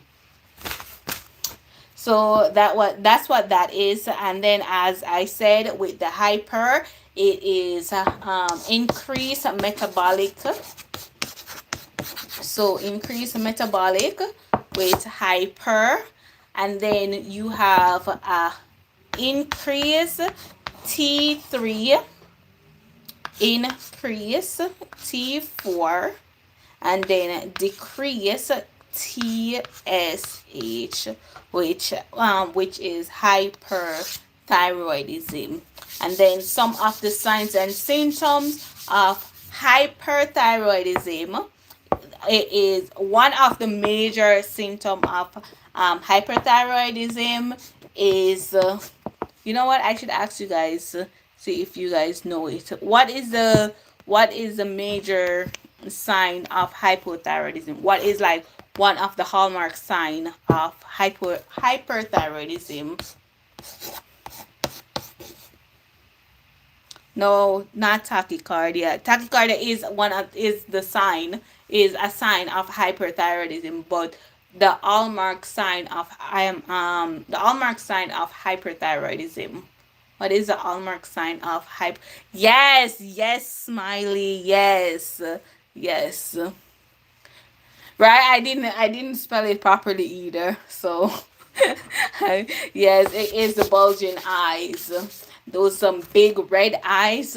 That's what you see with hyperthyroidism. And then they have goiter, which is right here. You have a big, like a swollen, your lymph node and everything is just swollen. So that's what you're going to see with hyperthyroidism. And those patients are really skinny.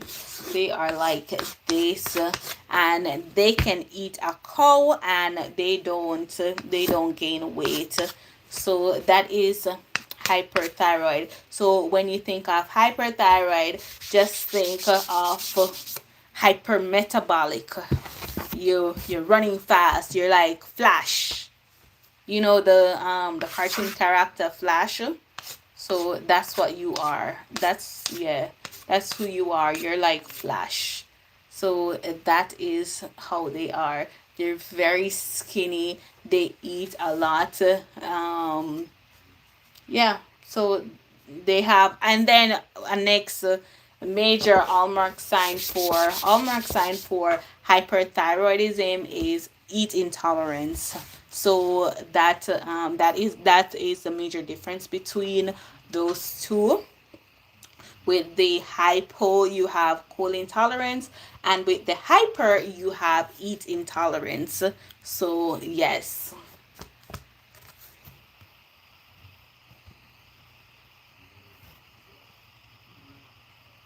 Yes. Exothalamus. Yes, that's what that is.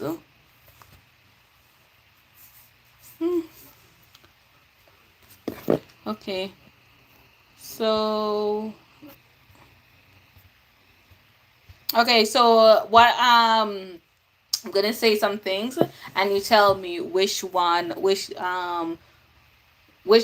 of the endocrine disorder that I just went over is it. So the patient have a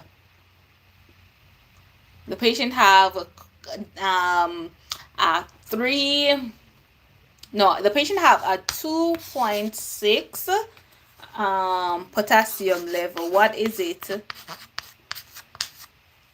The patient have a 2.6 potassium level. Who am I?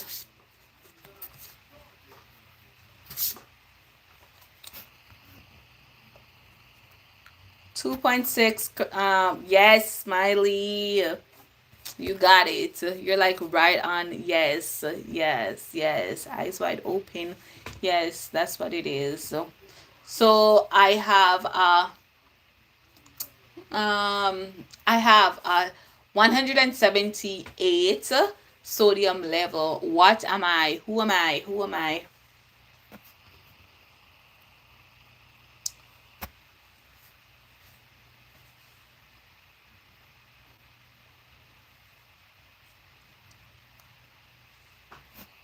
Yes.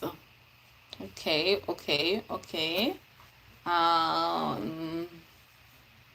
me see if you guys are going to remember this.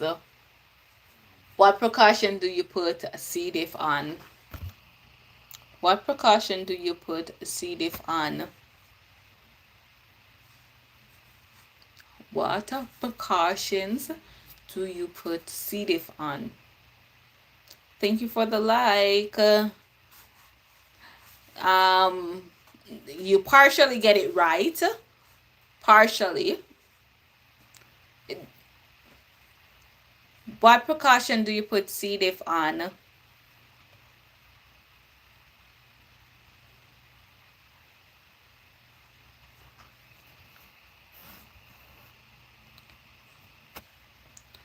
It's not only a contact precaution, it's a special contact precaution. So it's enteric contact precaution.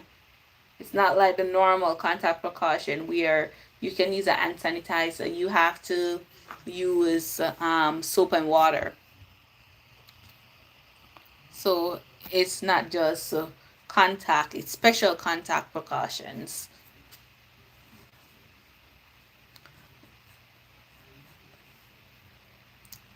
Oh, Lisa. Yeah, eating tolerances for hyperthyroidism. Okay. What precaution do you put RSV on? RSV. Let's do RSV. What precaution is RSV?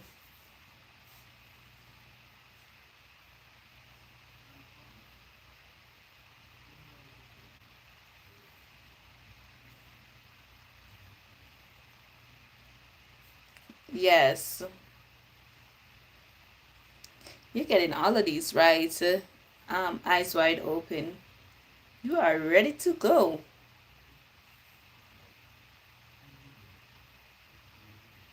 Okay. All right. Okay. So let's do you guys want to go over, we did cushion and we did that. So what other, oh, you're welcome, you're welcome.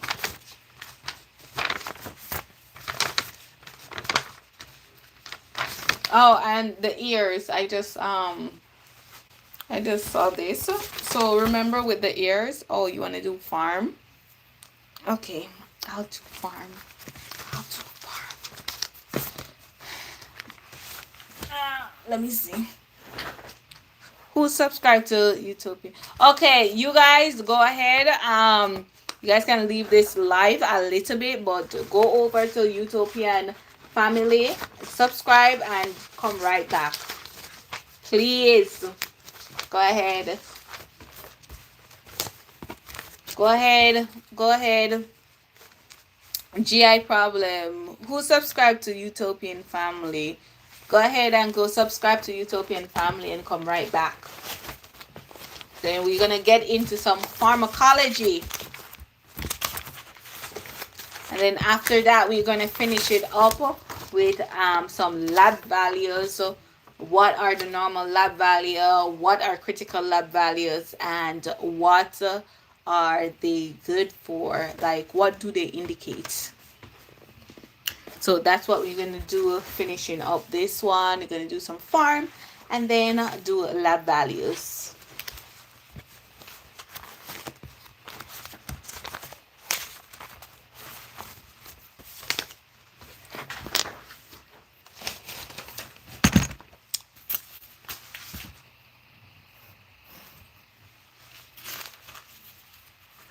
Okay, let me put the link so you guys can just press it. Let me see.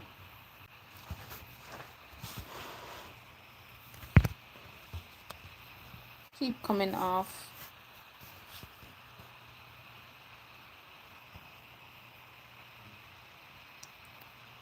it not letting me talk? Okay, I'm gonna do it from my computer. But you guys make sure you go over to Utopian Family and subscribe, please, and thank you. Really appreciate it. But we're gonna go into pharmacology and some lab value. Thank you for the like. Thank you for the like. Do you guys enjoy this?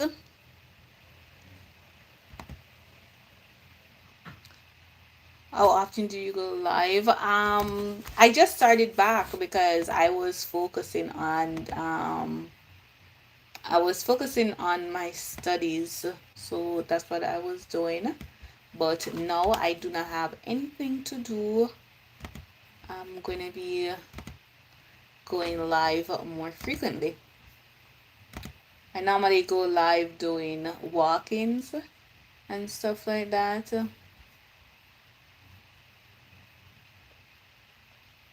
Such a huge help. Oh, thank you. That's why I'm here.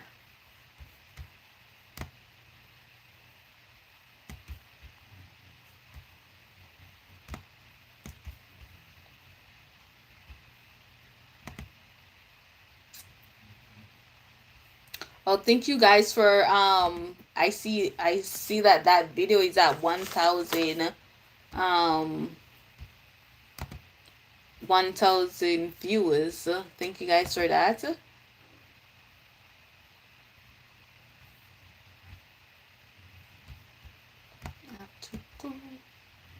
Hold on. I'm trying to put the link so it's easy for you guys to actually. So it's easy. Okay. Lisa, I don't know what's going on, but your answers are very delayed. So I just pinned Utopian channel, Utopian Family channel, so you guys can go over there and subscribe, show some support. So let me just go into pharmacology right now. Let me see. Let me get my notes. Oops. Oh, my thing just fell apart.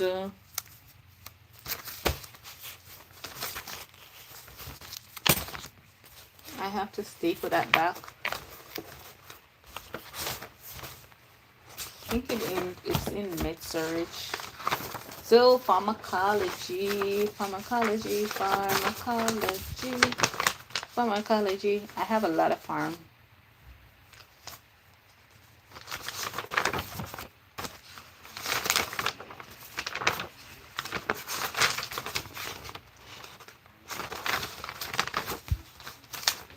Okay guys, my farm is like all over the place.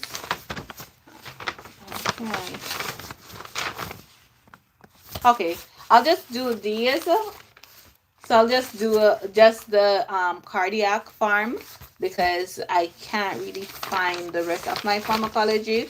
It's in one pamphlet, but I don't know where that is. So maybe tomorrow when I come on, I'll be more prepared. But I just came up with this idea. My mom was like, oh, you should go live and maybe do these review thing because you guys keep asking for my notes, even though yeah, so that's what I'm doing. So right here I have cardiac. So you have the hypertensive medication. So for ACE inhibitors, you know that they end in pril. So you have enalapril and lispro, whatever. But yes, I'm not good with the farm names, so don't come for me. But just remember that they end in pril. And then some common side effects for those antihypertensive medication. They decrease the blood pressure and they decrease the heart rate. Their common side effects are hypotension, bradycardia, dizziness. And for the ACE inhibitors, you want to just remember that they cause hyperkalemia. So when the patient is on a ACE inhibitor, when the patient is on a ACE inhibitor, you want to monitor their potassium level frequently, and they have a dry cough, but those are just common side effects, so you don't really have to do anything about it. But the killer adverse effect for ACE inhibitors or angioedema. So that's basically the patient will tell you, oh, their face is swelling, so that's angioedema. Or they try to put on their ring, but their ring doesn't fit anymore. That's angioedema. Or they took their medication, but their tongue is swollen. So it's like just like when you get a bee sting. So that is, and you have everything just gets swollen. So that's angioedema. For the ARBs, so for ARBs, everything ends in a sartan. So let me see. So let me see. I can put it right here. So ACE, they end in pril right here, and then the medication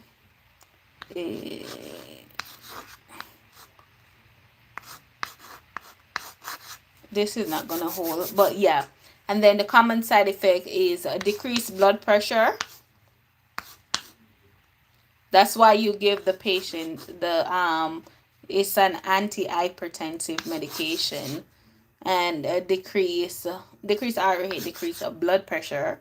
And then you want to monitor for hyperkalemia and a dry cough. And they have the killer adverse effect is the angioedema, as I said before, which they have the swelling of the face, the swelling of their fingers or their legs, and their tongue starts swelling up. So that's ACE inhibitors. For the ARBs, they end in sartan. So sartan. So those are your ARBs. So ARBs, and then they end in and they end in sartan. So you don't have to just don't remember drugs by their names. Just remember them by their prefix or suffix. Yes, just remember them by their prefix or their suffix. So ARBs or sartan, and then they are indicated for hypertension. So they decrease your blood pressure and your heart rate. Common side effects are the same. So you have orthostatic hypertension, bradycardia, dizziness. And you want to just teach a patient when they're getting up, you want them to get up very slowly. You want to get them up by putting them at the end of the bed and just sitting there for a couple of minutes before they get up. And then the killer adverse effect, once you see that what I guess angioedema, once you see that, you just want to stop that medication, because that is an adverse reaction. So that's the difference between adverse reaction and common side effects. So side effects are it happens, you know that's gonna happen, but the adverse effect is the person can die from it. So that's what you look for. And then now you have the next antihypertension is you have your beta blocker. So you have your beta blocker right here. And then all the beta blockers, they end in LOL. So you have LOL for beta blocker. So just think of a laughing person with beta blockers. And then the common side effects are the same thing. which they have the hypostatic hypotension, the bradycardia, the dizziness. But with the beta blockers, you want to tell them not, if they are taking beta blockers, you don't want them to be using like Viagra, because that can cause severe hypotension. You don't want, yeah, tell them not to use Viagra or anything that have to do with like erectile dysfunction drugs. Do not take those type of drugs when you are on a beta blocker, because they are at risk for severe hypotension. And then also with beta blockers, you don't want to give a beta blocker with patients that have asthma or COPD, because it can cause a bronchial constriction. So that's yes, with a beta blocker. And then with the beta blocker also, they often mask the sign of hyperglycemia. So you want to monitor their blood sugar, and want to monitor their blood sugar and stuff like that. So if a patient have, oops, sorry, if a patient have, if a patient is a diabetic, you, most of the time you are not going to give them a beta blocker, because with hyperglycemia, if they have blood sugar issues, and they're taking a beta blocker, like it can just, yeah, it's no good. Just don't do that. So yes. So the calcium channel blocker. So calcium channel blocker, they end in DP. No. So the calcium channel blocker, they end in DP, and you want to just tell your patient, do not give calcium channel blocker. Do not give calcium channel blocker with grape juice. So avoid grapefruit juice with calcium channel blocker, and it lowers your blood pressure. Every medication that I just go over, which is the ACE inhibitor, the ARBs, and beta blocker and calcium channel blocker, they are antihypertensive medication which reduce your blood pressure and your heart rate. And the common side effects for all of these, they are orthostatic hypotension, dizziness, and bradycardia. So those are the common side effects. And the two that have angioedema are the ARBs and the ACE. And beta blockers, you want to remember, do not give them with erectile dysfunction medication, because they cause severe hypotension. Don't give it with people that have asthma or COPD, because it causes bronchial constriction, and also it masks hypoglycemia. And then with calcium channel blocker, you do not want to give them with grapefruit juice, because it can cause severe decrease in their blood pressure. I can go over this one right here. So for the loop diuretic, they end in amide, or they end in the, or this. So this is for the loop diuretics. And then for the loop diuretic, they X out potassium. So you have hypokalemia with those things, and you want to monitor their blood sugar, their blood pressure, their bun and creatinine level, and also their potassium level. Yes. Okay. Nitro and erectile dysfunction don't go together. Yes, you do not give those together because of the severe hypotension. Because Viagra, it was not even meant for erectile dysfunction, and then it caused hypotension. And then the nitroglycerin, that is one of the common side effects of nitroglycerin, is causing hypotension. So if you pair two hypotension together, the patient is going to just go cold and go coma, dead. You know. So yeah. So you don't want to give nitro, and you don't want to give beta blocker with erectile dysfunctions.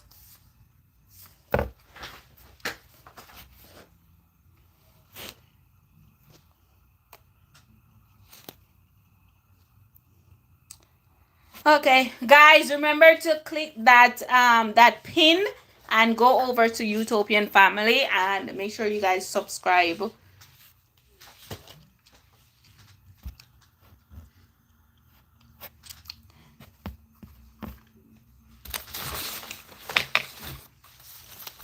What are the so what was the original use for Viagra?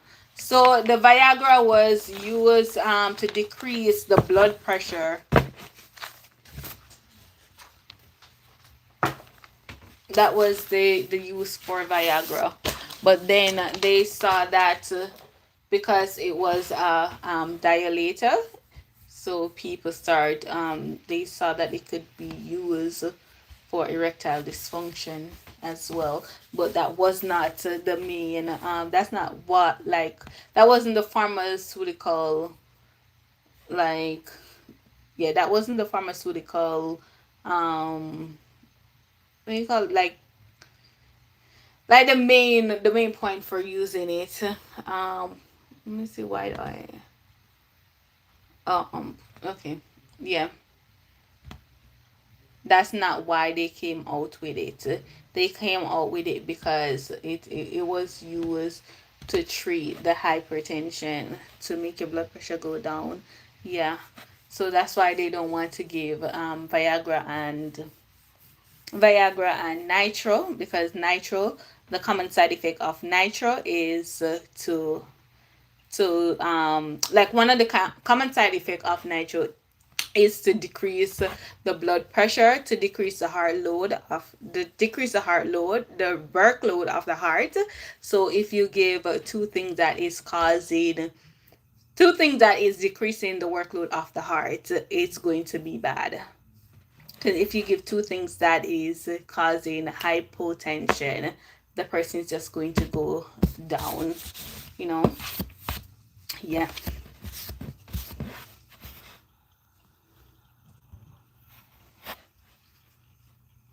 Yeah. Okay, so you guys want to go over labs? No. I think that is the last thing that I'm going to be doing tonight. Go over some labs with you, and then maybe tomorrow I'll come back. Do you guys think I should come back tomorrow or no? I don't know. If you guys enjoy me talking to you.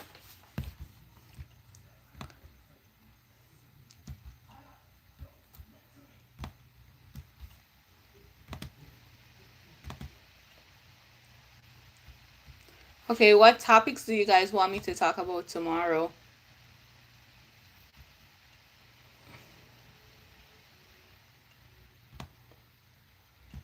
When are you coming on tomorrow? I will totally be here. Yeah, I'll come on tomorrow, but I do not know what topic you guys want me to talk about. So what topic are you guys what topic do you guys want me to talk about? Immunization for children. Yeah, what topic you guys want me to talk about? Yeah. Let me see. Get for a topic, guys.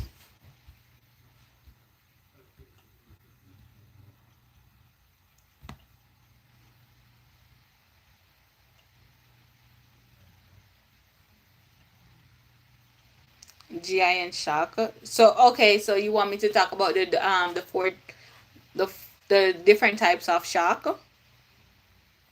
Oh, so you want Smiley, so you want me to talk about GERD and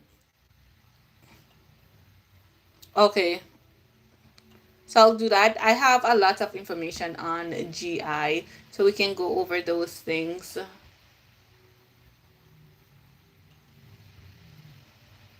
Yeah. Okay. So GI fluid and electrolyte. Okay.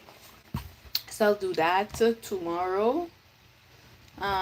So let's just do a little bit of labs before I go. So for the potassium, no, for the sodium, you wanna are you guys writing down the information while I'm telling you guys? Because it will stick in your head more. Are you writing it down? I don't know. Is that a yes? Okay. All right. So I'm gonna get your pen and paper, guys. Yes, get your pen and paper because I'm gonna be going over these labs, and yeah. So let me just start with the yes, yes, yes. No. Just refresh it. I will start writing. Okay, so for the normal sodium is 135 to 145. Critical sodium is 120, and that is hyponatremia. And critical sodium also is anything above 160, which is hypernatremia. And then with sodium, you want to remember neuro. So sodium controls the brain. So you're gonna have anything with sodium, you're gonna look out for neuro problems, and you're gonna also look out for fluid imbalance problems. So those are the two major things that you look out for with sodium. So you look out for neuro and you look out for fluid problems. Hey guys, so you can go ahead and hit that like button. We are just going over labs. Okay, so the second lab value is potassium. So with potassium, the normal potassium level is 3.5 to 5. The critical lab value for potassium is anything below 3.5. Anything below 3.5, which is, or anything below 3, which is hypokalemia, and then anything above 6. So if you see your patient that have a 6 potassium in the 6, you better run, because that person is like, you need to put them on the EKG and call the doctor right away. So potassium in 6 is very critical. And then with the potassium level, you want to monitor their EKG. So you want to monitor for dysrhythmia, and then you want to monitor their muscles. With calcium, the normal calcium level is 8.5 to 10.5. And calcium is just bones. Magnesium, there's nothing really critical about calcium. And then calcium is also in parathyroidism. So once you have like hypoparathyroidism, you have in decreased calcium. If you have hypoparathyroidism, you have a decreased calcium and increased phosphorus. But if you have hyperparathyroidism, you have increased calcium and decreased phosphorus. So calcium and phosphorus, they go in like inverse directions. So the next lab is magnesium. So the normal magnesium is 1.5 to 2.5. There is nothing really critical about magnesium. The only thing that is really critical with magnesium is the like if it goes below the 1.5, they normally have oh, maybe I could ask you guys, what would be like one of the hallmark EKG sign with hypomagnesemia? What is the hallmark sign for hypomagnesemia?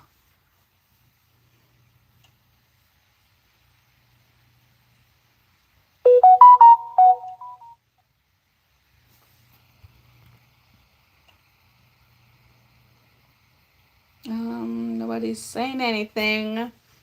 Okay, so it's I think if I say it wrong, don't kill me. But I think it's trousseau de point.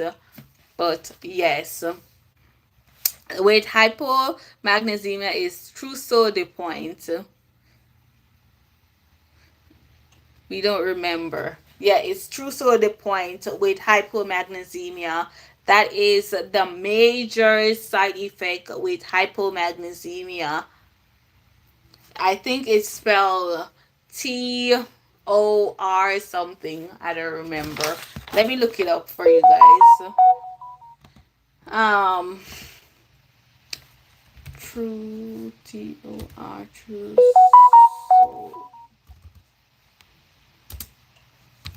The point. Oh, see here. Okay, so I'll spell it. No, not like the trousseau with the calcium.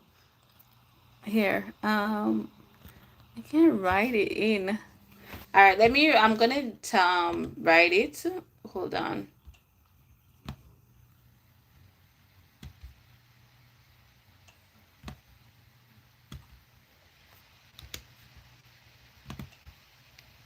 I'm gonna just put it in the chat right now for you guys.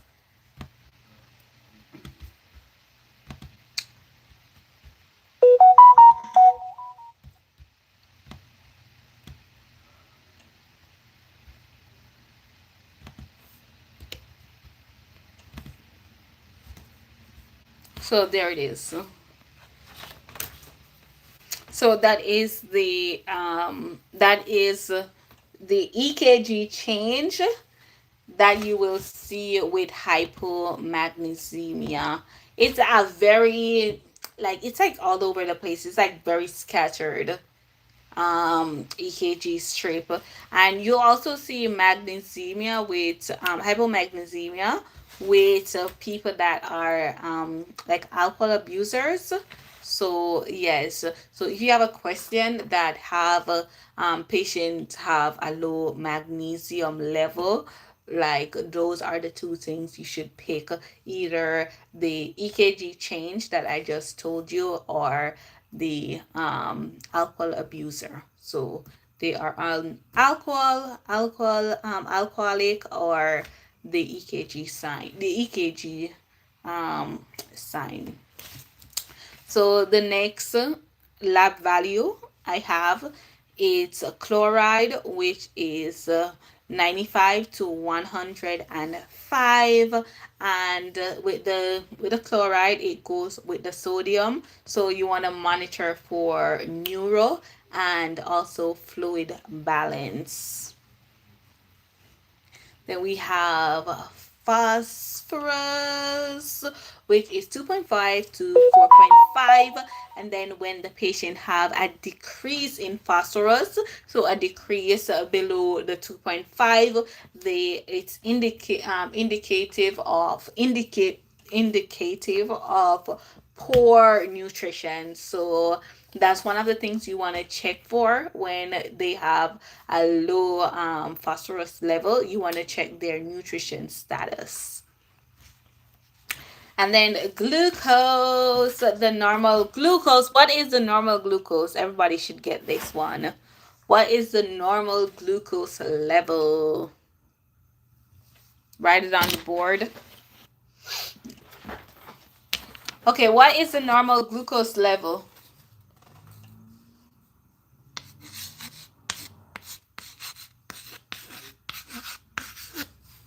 What is the normal glucose level? Yes. Smiley, no. And Jess, 24, 85, no. Yeah, it is 70 to 110. That's the normal glucose level 70 to 110. That is the normal glucose level. So anything above 110 is considered hyperglycemia. Anything below 70, it is hypoglycemia. Okay, so what is the normal glucose in children? Glucose, infant glucose.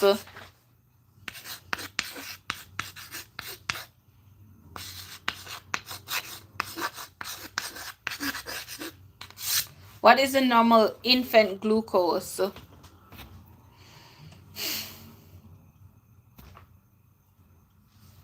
Please do Pete's tomorrow.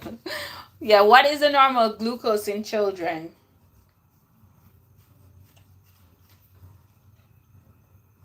I have so much like crash thing. Look at that. I eat the pineapple and all of these came up on my skin.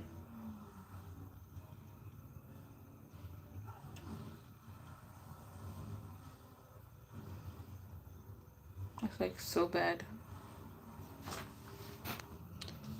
What is the normal glucose for children?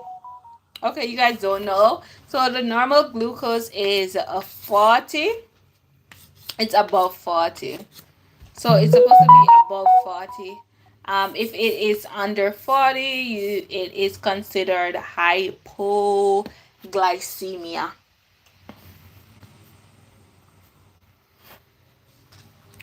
So that is what that is.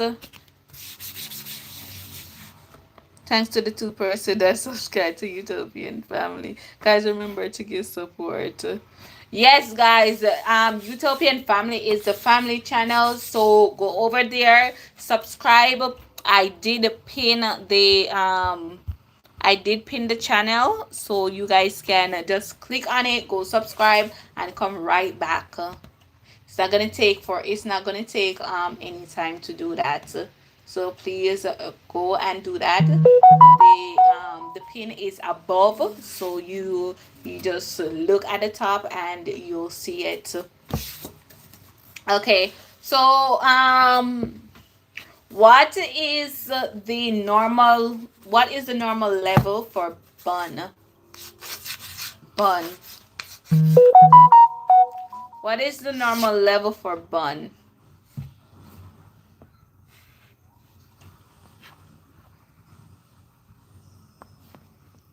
Yes, go Smiley. I know it's like all over the place, but that's what I got. I have two. I have 8 to 20, but when I read my nugget book, it says 8 to 20. When I read Archer, it says 10 to 20, but it's still in that range. When you're on the Nclex, it's not going to give you a range that is very narrow. It's going to give you a range that you definitely know if it's too high or too low. And when your BUN is above 20, it's indicative of kidney problems. So, what is the normal level for creatinine? Creatine. So what is the normal level for creatinine? Creatine, whatever. But yeah, what is the normal level? And that one is it's supposed to be easy. Okay, you got it.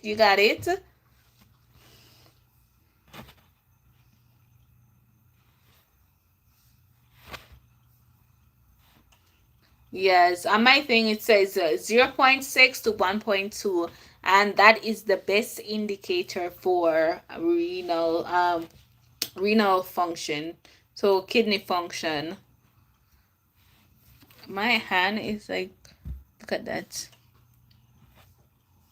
I eat the pineapple and I'm allergic to pineapple, but it's never this bad. It's on my whole hand. Thanks to the 4 person.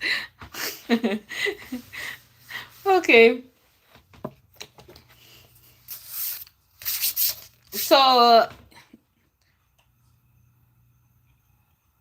I did. I went to the store and I got some steroids and I put it on it, but it still didn't do anything. I took Benadryl It went down a little bit because it was worse than this, but yeah, it was worse than this. Look at that.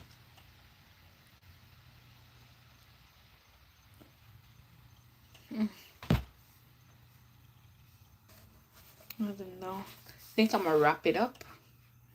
Um, okay. And then just remember, like, the GFR, if it's supposed to be above 60, and this is, if it's less than 15, it indicates renal failure. Nurses help her. Yeah. So if the GFR is it's less than 15, it indicates renal failure. Just remember that. And then you can remember the hemoglobin level is between 12 to 18. For females, it's 12 to 16, and for males, it's 14 to 18. And then for the hematocrit, it's 37 to 52. So for the females, it's 37 to 47, and for the males, it is 42 to 52. So if you have an increase in hematocrit, that signifies that you are dehydrated. If you have a decrease in hematocrit level, that means that you have a fluid overload. So the normal red blood cells, it is 4.5 to 5.5. And then if you have a decrease in red blood cells, so you are at risk for bleeding and anemia and CKD. And then for white blood cell, it's 5,000 to 10,000. Critical is below 2,000 or above 40,000. If you have a decrease in white blood cell, that means you are immunocompromised. If you are above the 10,000, that means you have an infection. For the platelets, it's 150,000 to 400,000. If you have a decrease in platelet level, it indicates bleeding. And if you have less than 4,000, that is a critical lab. That means you're emerging. So for total protein, it's 6.2 to 8.2, and that indicates malnourished, and it also indicates liver disease. And then the next one I have is albumin. It is 3.5 to 5, so it's very similar to the potassium level. And then I have right here for my liver function, the ALT, which is 4 to 36. The AST, which is 10 to 40. The ALP, which is 40 to 120, which is a liver function. And then we have right here the APPT, which measures for your heparin.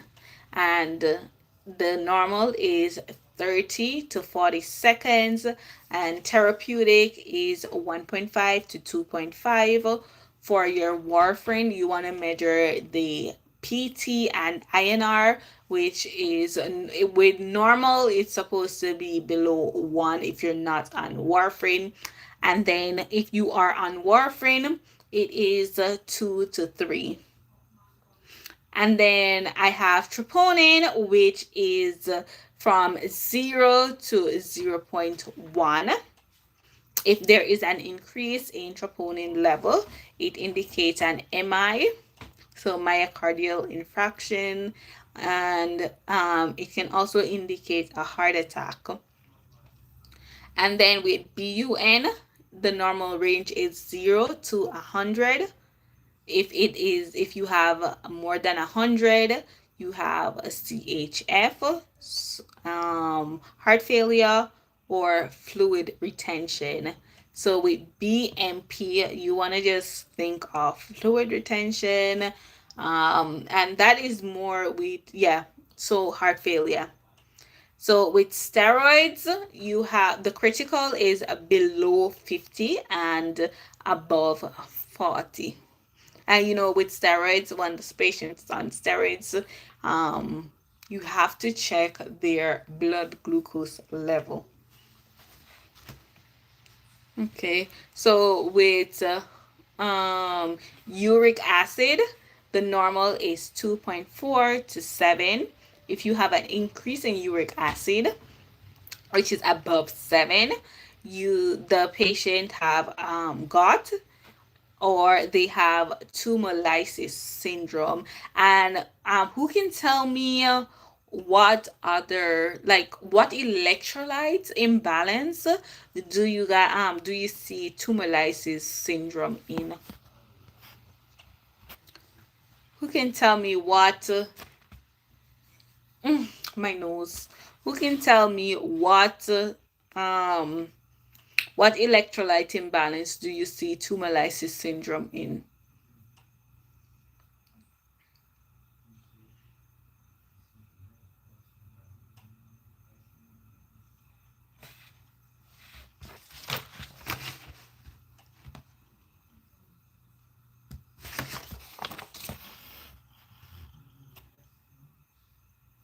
Okay, so you guys don't know.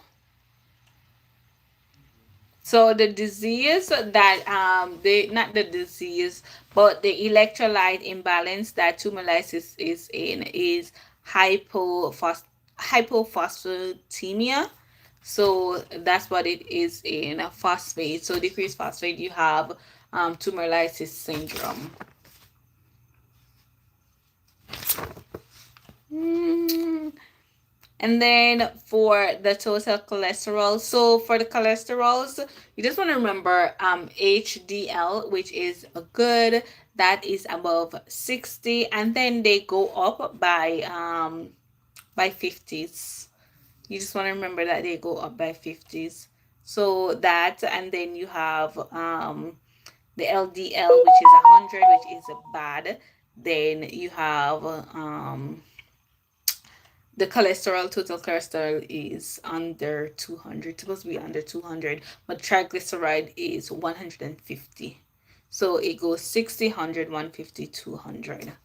And then the A1C, tell me what the A1C is. Who can tell me what A1C is?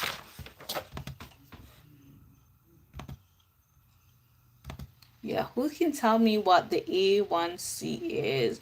What is it used for?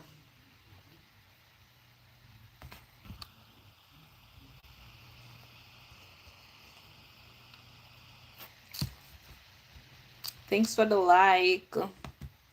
Who can tell me what the A1C is used for?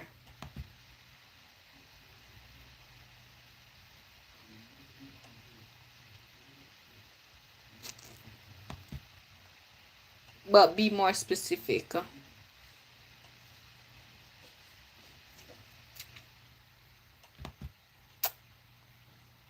Yeah, be more specific.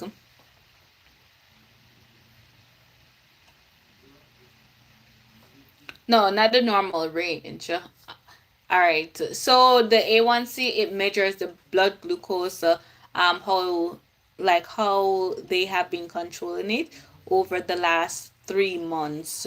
So that's what the A1C is. Yes, blood glucose level over 3 months. Yeah. So yeah, so that's what that is. Um so for non-diabetics, you wanted to check 3 months of blood glucose. Yes, so that's what that is. So for non-diabetics, it is 4 to 5.6, and then for the, like, what you want to consider normal it's supposed to be less than 7 for diabetic patients, and then less than 7 for diabetic, like the target level is less than 7, or 6.5. So that's what that is. Guess I'm done going over that. So maybe I could just ask you guys to see if you guys remember. All right. So, okay. What is the best indicator for poor nutrition? What electrolyte is the best indicator for nutrition? What electrolyte is the best indicator for nutrition? Make flashcard for those lab. It's a lot.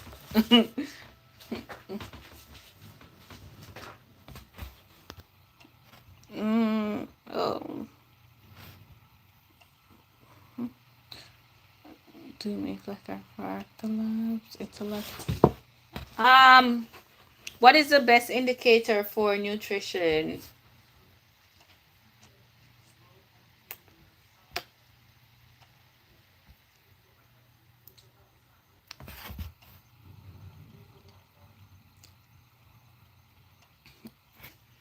B12? No, not B12. Not protein. Are you talking about albumin? Albumin. Yeah, that is a good indicator for nutrition also. But I was looking for electrolytes. What electrolyte is a good indicator for nutrition? What?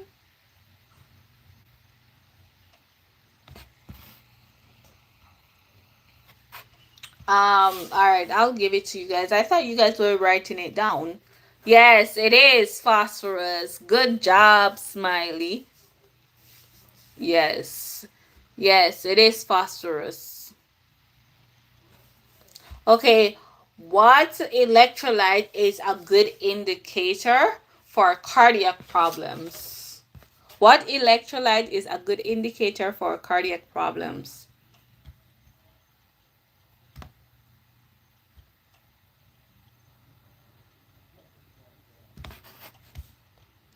Yes, potassium.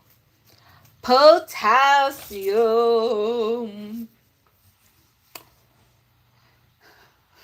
Let me see. What is the best indicator for renal failure? What is the best indicator for renal function? What is the best indicator for renal function?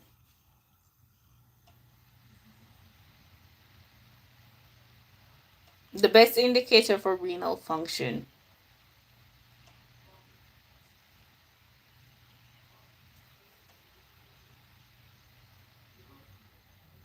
The best indicator for renal function. Yes.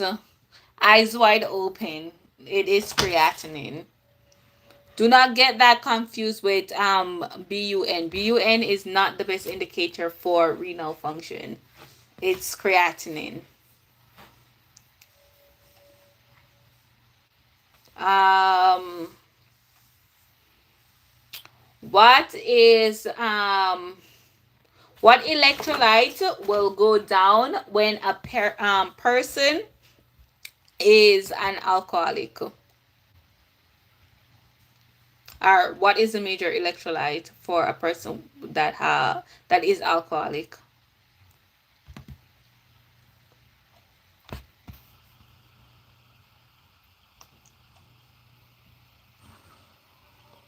You come back with that B12? No, I didn't ask what to give them. I said what electrolyte should the nurse look at? No, not thiramine. He just said B12. B12 and and that is the same thing. So Smiley got it. Yes, it is magnesium. All right. If my white blood cell is 15,000, Am I immunocompromised or do I have an infection?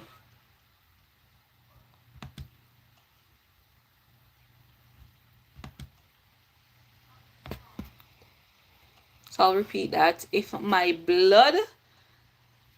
white blood cell is 15,000, do I have an infection or am I immunocompromised?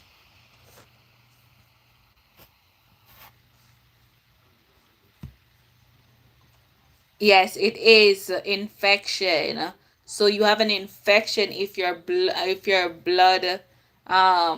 white blood cell is above the normal range. If your white blood cell is 2,000, do you have an infection or are you immunocompromised?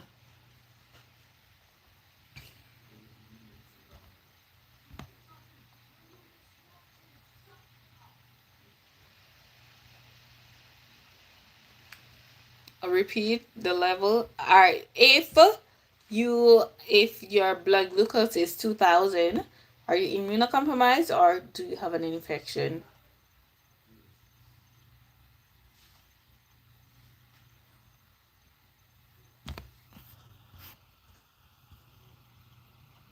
Yes, yes, you guys are getting it. You guys are getting it. Good job. Um, what is the normal blood glucose level?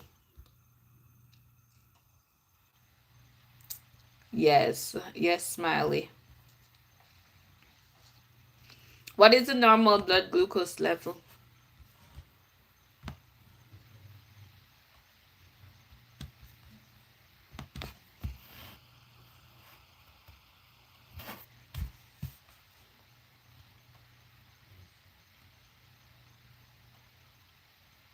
Mm-mm. What? Eyes wide open now. Oh, okay, just got it. Yeah, 70 to 110. That is the normal blood glucose level. Um, let me see if I could ask again. You guys.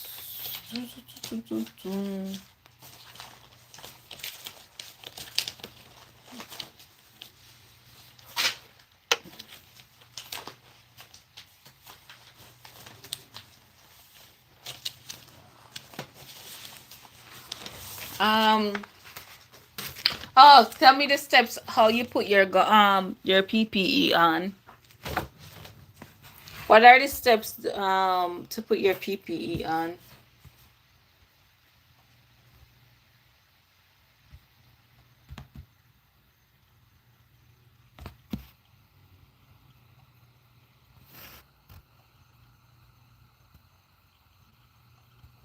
You're welcome.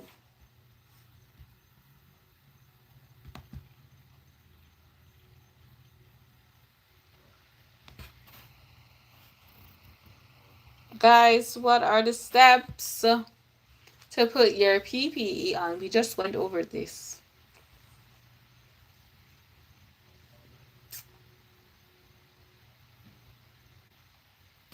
Goodbye. Bye. Yes, good job. No. No. Smiley, no. Not smiley. Eyes wide open.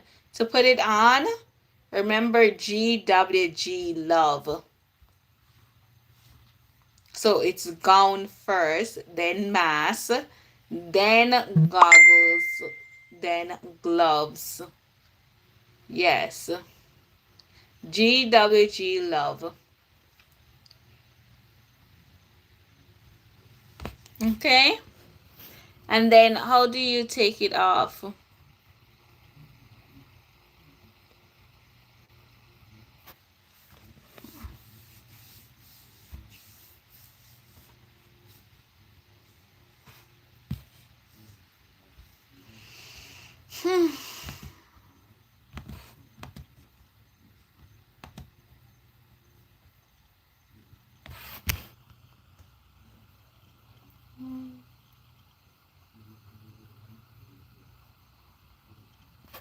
I'm waiting for the answer.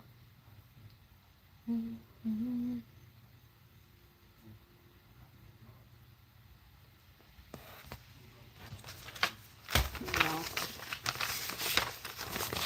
I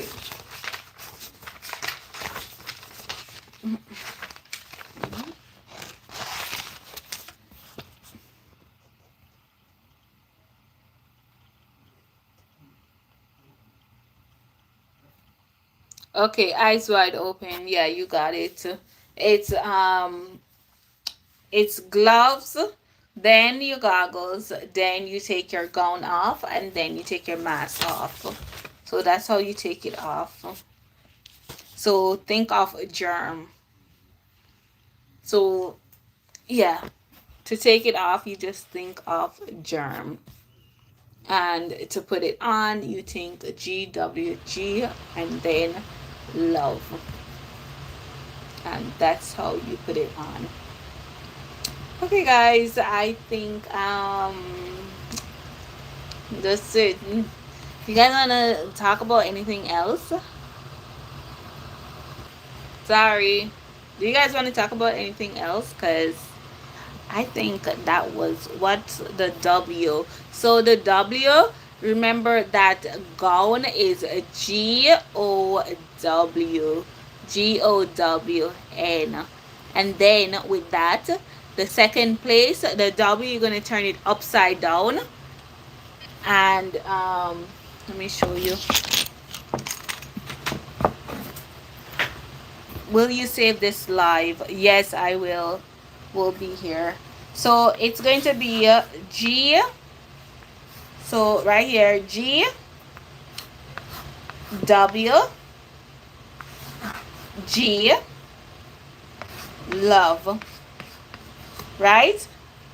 So the G, W, it's for gown. Right there. Oops, sorry. The GW is for gown. And then once you do that, you're going to take this W and then you're going to turn it like that into a M. So that's mass. And then this one right here, it's going to be goggles. And then you have the love at the end. So you put the G back and then the love. So that's what that is. So the G and the W. So GW, which is gown. You take the W, you put it upside down. You get the mass. And then you have goggles right here.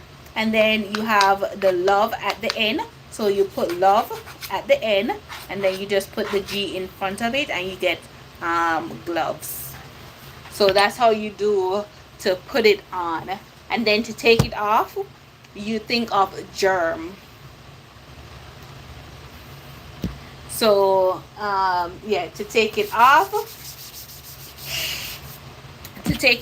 you think of germ. So you write germ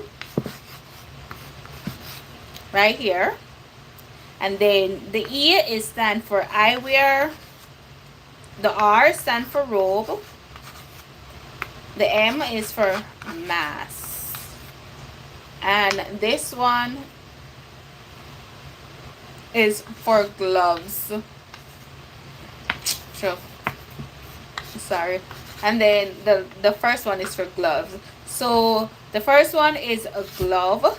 So the eyewear, it's goggles. The robe, it's gown. And then the last one is a mask. So that's how you take it off. You take it off by germ. And then you put it on. And then you put it on G, W, G, love. So the G and the W, which is gown. After you get the GW right here, after you get the GW right here, you take this and you turn the W into a M. So the second one is a mass. The third one, G, is going to be goggles. And then the last one is love. So you put love, and then you just put the G in front of it, so you get glove. So that's how you do your PPE.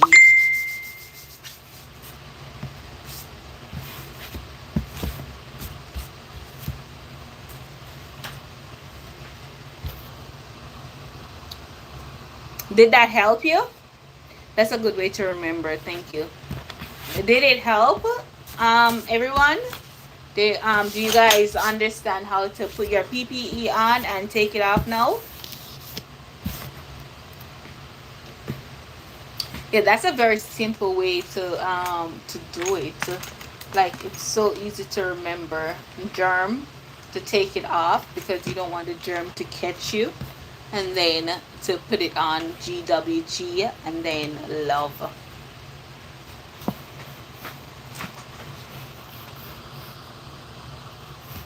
Yeah. So what else do you guys want to talk about?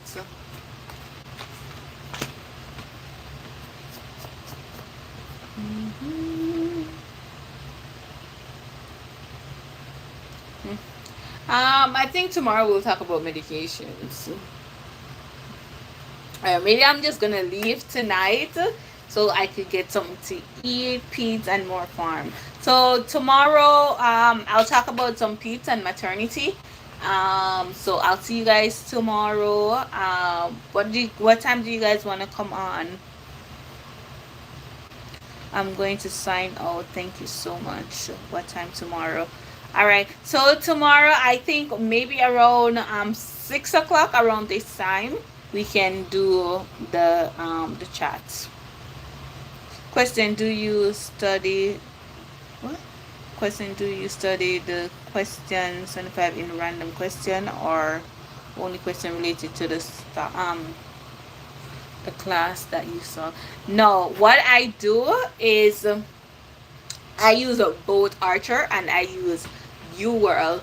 So in Archer, I did randomized question, and I don't answer 75 questions at once. What I do is I answer 10 questions at a time in Archer, but I do randomized questions.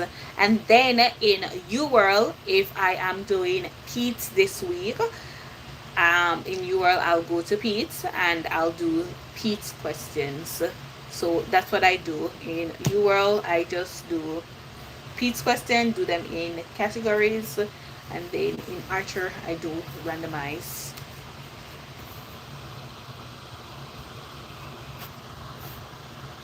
Have you used NERT? I haven't used it, but I heard that it's not helpful. I never used it before, but I heard it's not helpful. I heard that ATI is helpful though. Have anyone used? Okay. Yeah, I heard that ATI is helpful, but I don't know. I only can speak on things that I've used, and those, like, if I'm telling you, like, if you are like lacking content, getting that book, let me show you the book that I use. Getting this book, I'm telling you, it's gonna change your life. This is the book I use, so it's gonna change your life. And I did every single what do you call this? I did every single page. I did every single thing.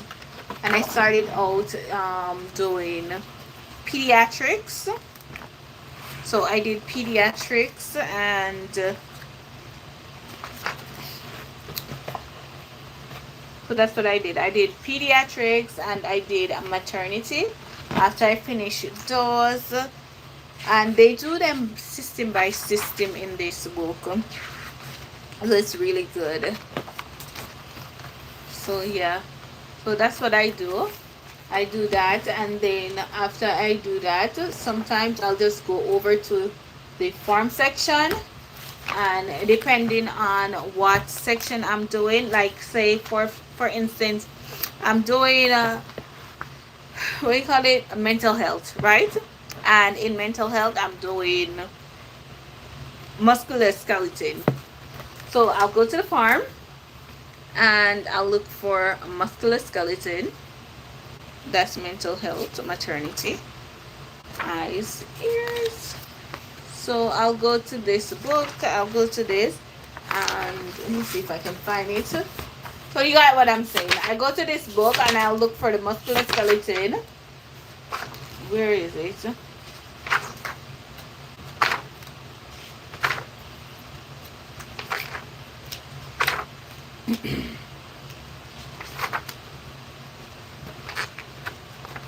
So I'll go to it. I'll get the musculoskeleton right here. And I'll just read everything under musculoskeleton.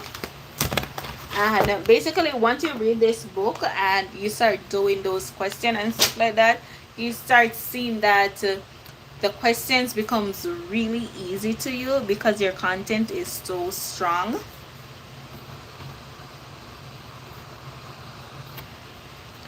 Where I can get the book I need, contact the question book. Again. Okay, so the book is called Nclex Nursing Nugget Pages. So this is how the books, that's how the book look. And I believe I paid $55 for this book, and it's very easy to read. I read this in less than 3 weeks, and it's only like I think it's like 198 pages. So the book is 198 pages, and majority of the book, I believe, it's pictures. So, and it doesn't give you like like extra stuff. It just give you like the things that are important and stuff like that. Yeah. So I like this book.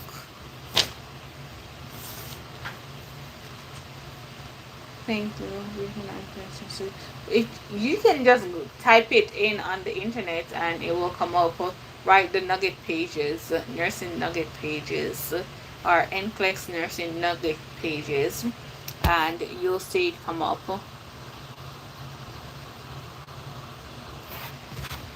Please, yeah,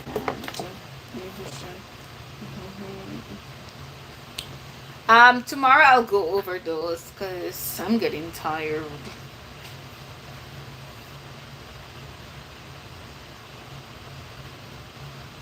Yeah, you're welcome. Yeah, I'm getting tired. So I don't want to like start doing thing and then I start falling asleep on you guys. That would be such a waste of time. Oh wow. Yeah.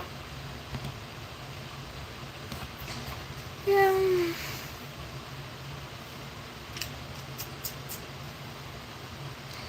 Thank you. I start reading from the sun.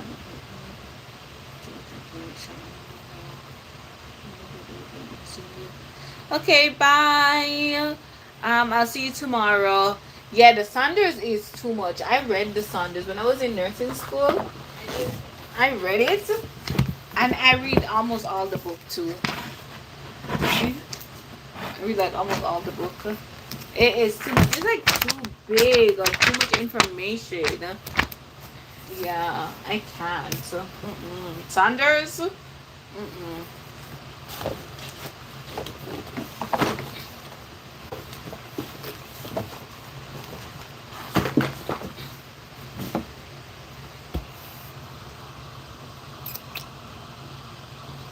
You're welcome. You're welcome. It's great when you are in school.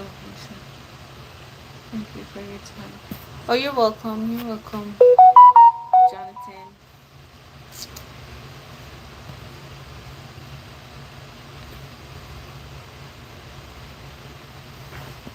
Yeah.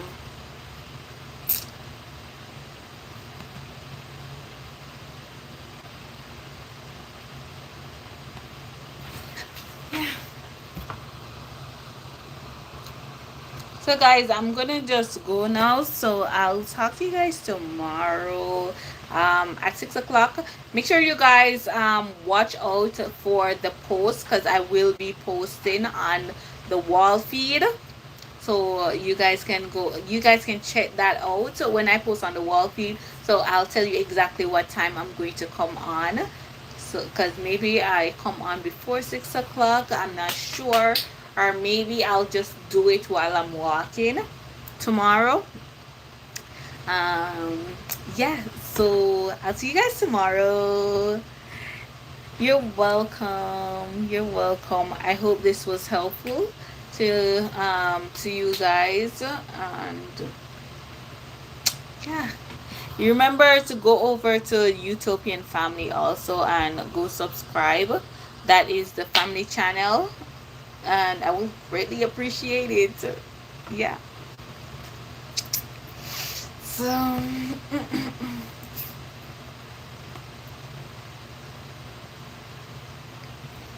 please post this live 6 o'clock around this time. Yes, I will.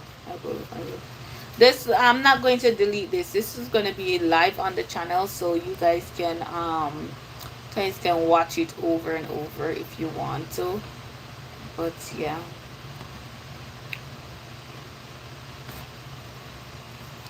Yeah. So at 6 o'clock, I will come back on, and I will be going over peds and maternity and maybe some other stuff. How can I watch it again? So basically, when you go on the channel, so let me tell you, hold on.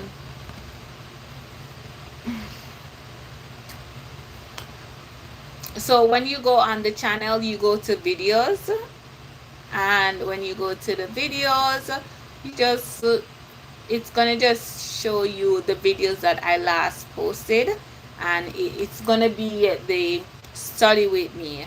So that is the video that we are doing right now, the study with me video. So you can watch it right there. Let me delete this, because what I can do is I'm going to put this in the playlist, in the nursing playlist, so you can watch it.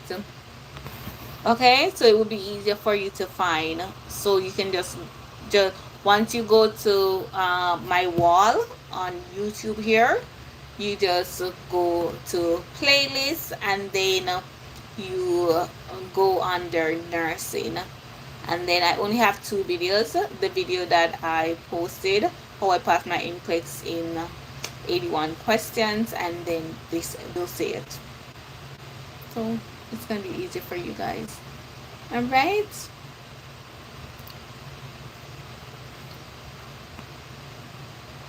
And then also these videos right here, well, you guys can see both. The videos beside the nursing videos, those are videos that I was watching also while I was preparing. It's I put videos I used to study for the Nclex, so you guys can look at those too. It's, if you guys are bad in peace like myself, it will like solidifies a lot of things for you, because it have like little memory tricks where it tells you how you can remember like different stages that the infant go in. Like in 2 months, just remember the two-letter word who, and then in no 3 months, in 3 months remember the three-letter word who. In 6 months, remember the six-letter word babble, so the infant babble at 6 months. And then like if the just picture the infant sitting down, and then in 6 months they can hold their head up.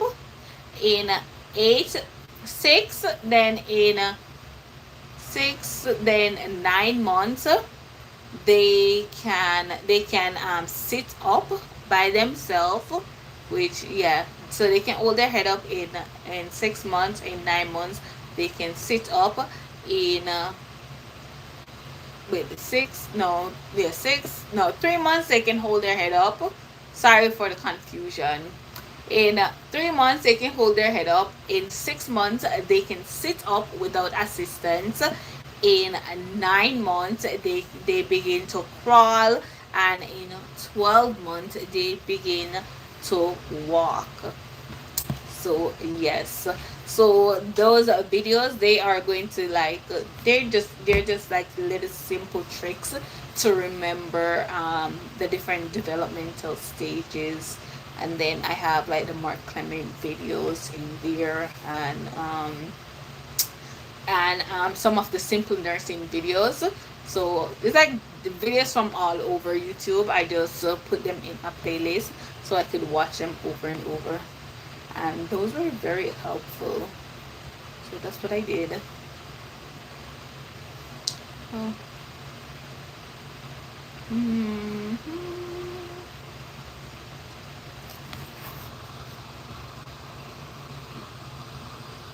All right, guys. You guys go to your bed. I'm gonna go sleep too. So I'll see you guys tomorrow at 6 o'clock. Make sure you guys turn your bell notification on, so when I post, you guys are notified when I post or when I go live, and you guys can come on. So I'll see you guys. Thank you for joining. Bye.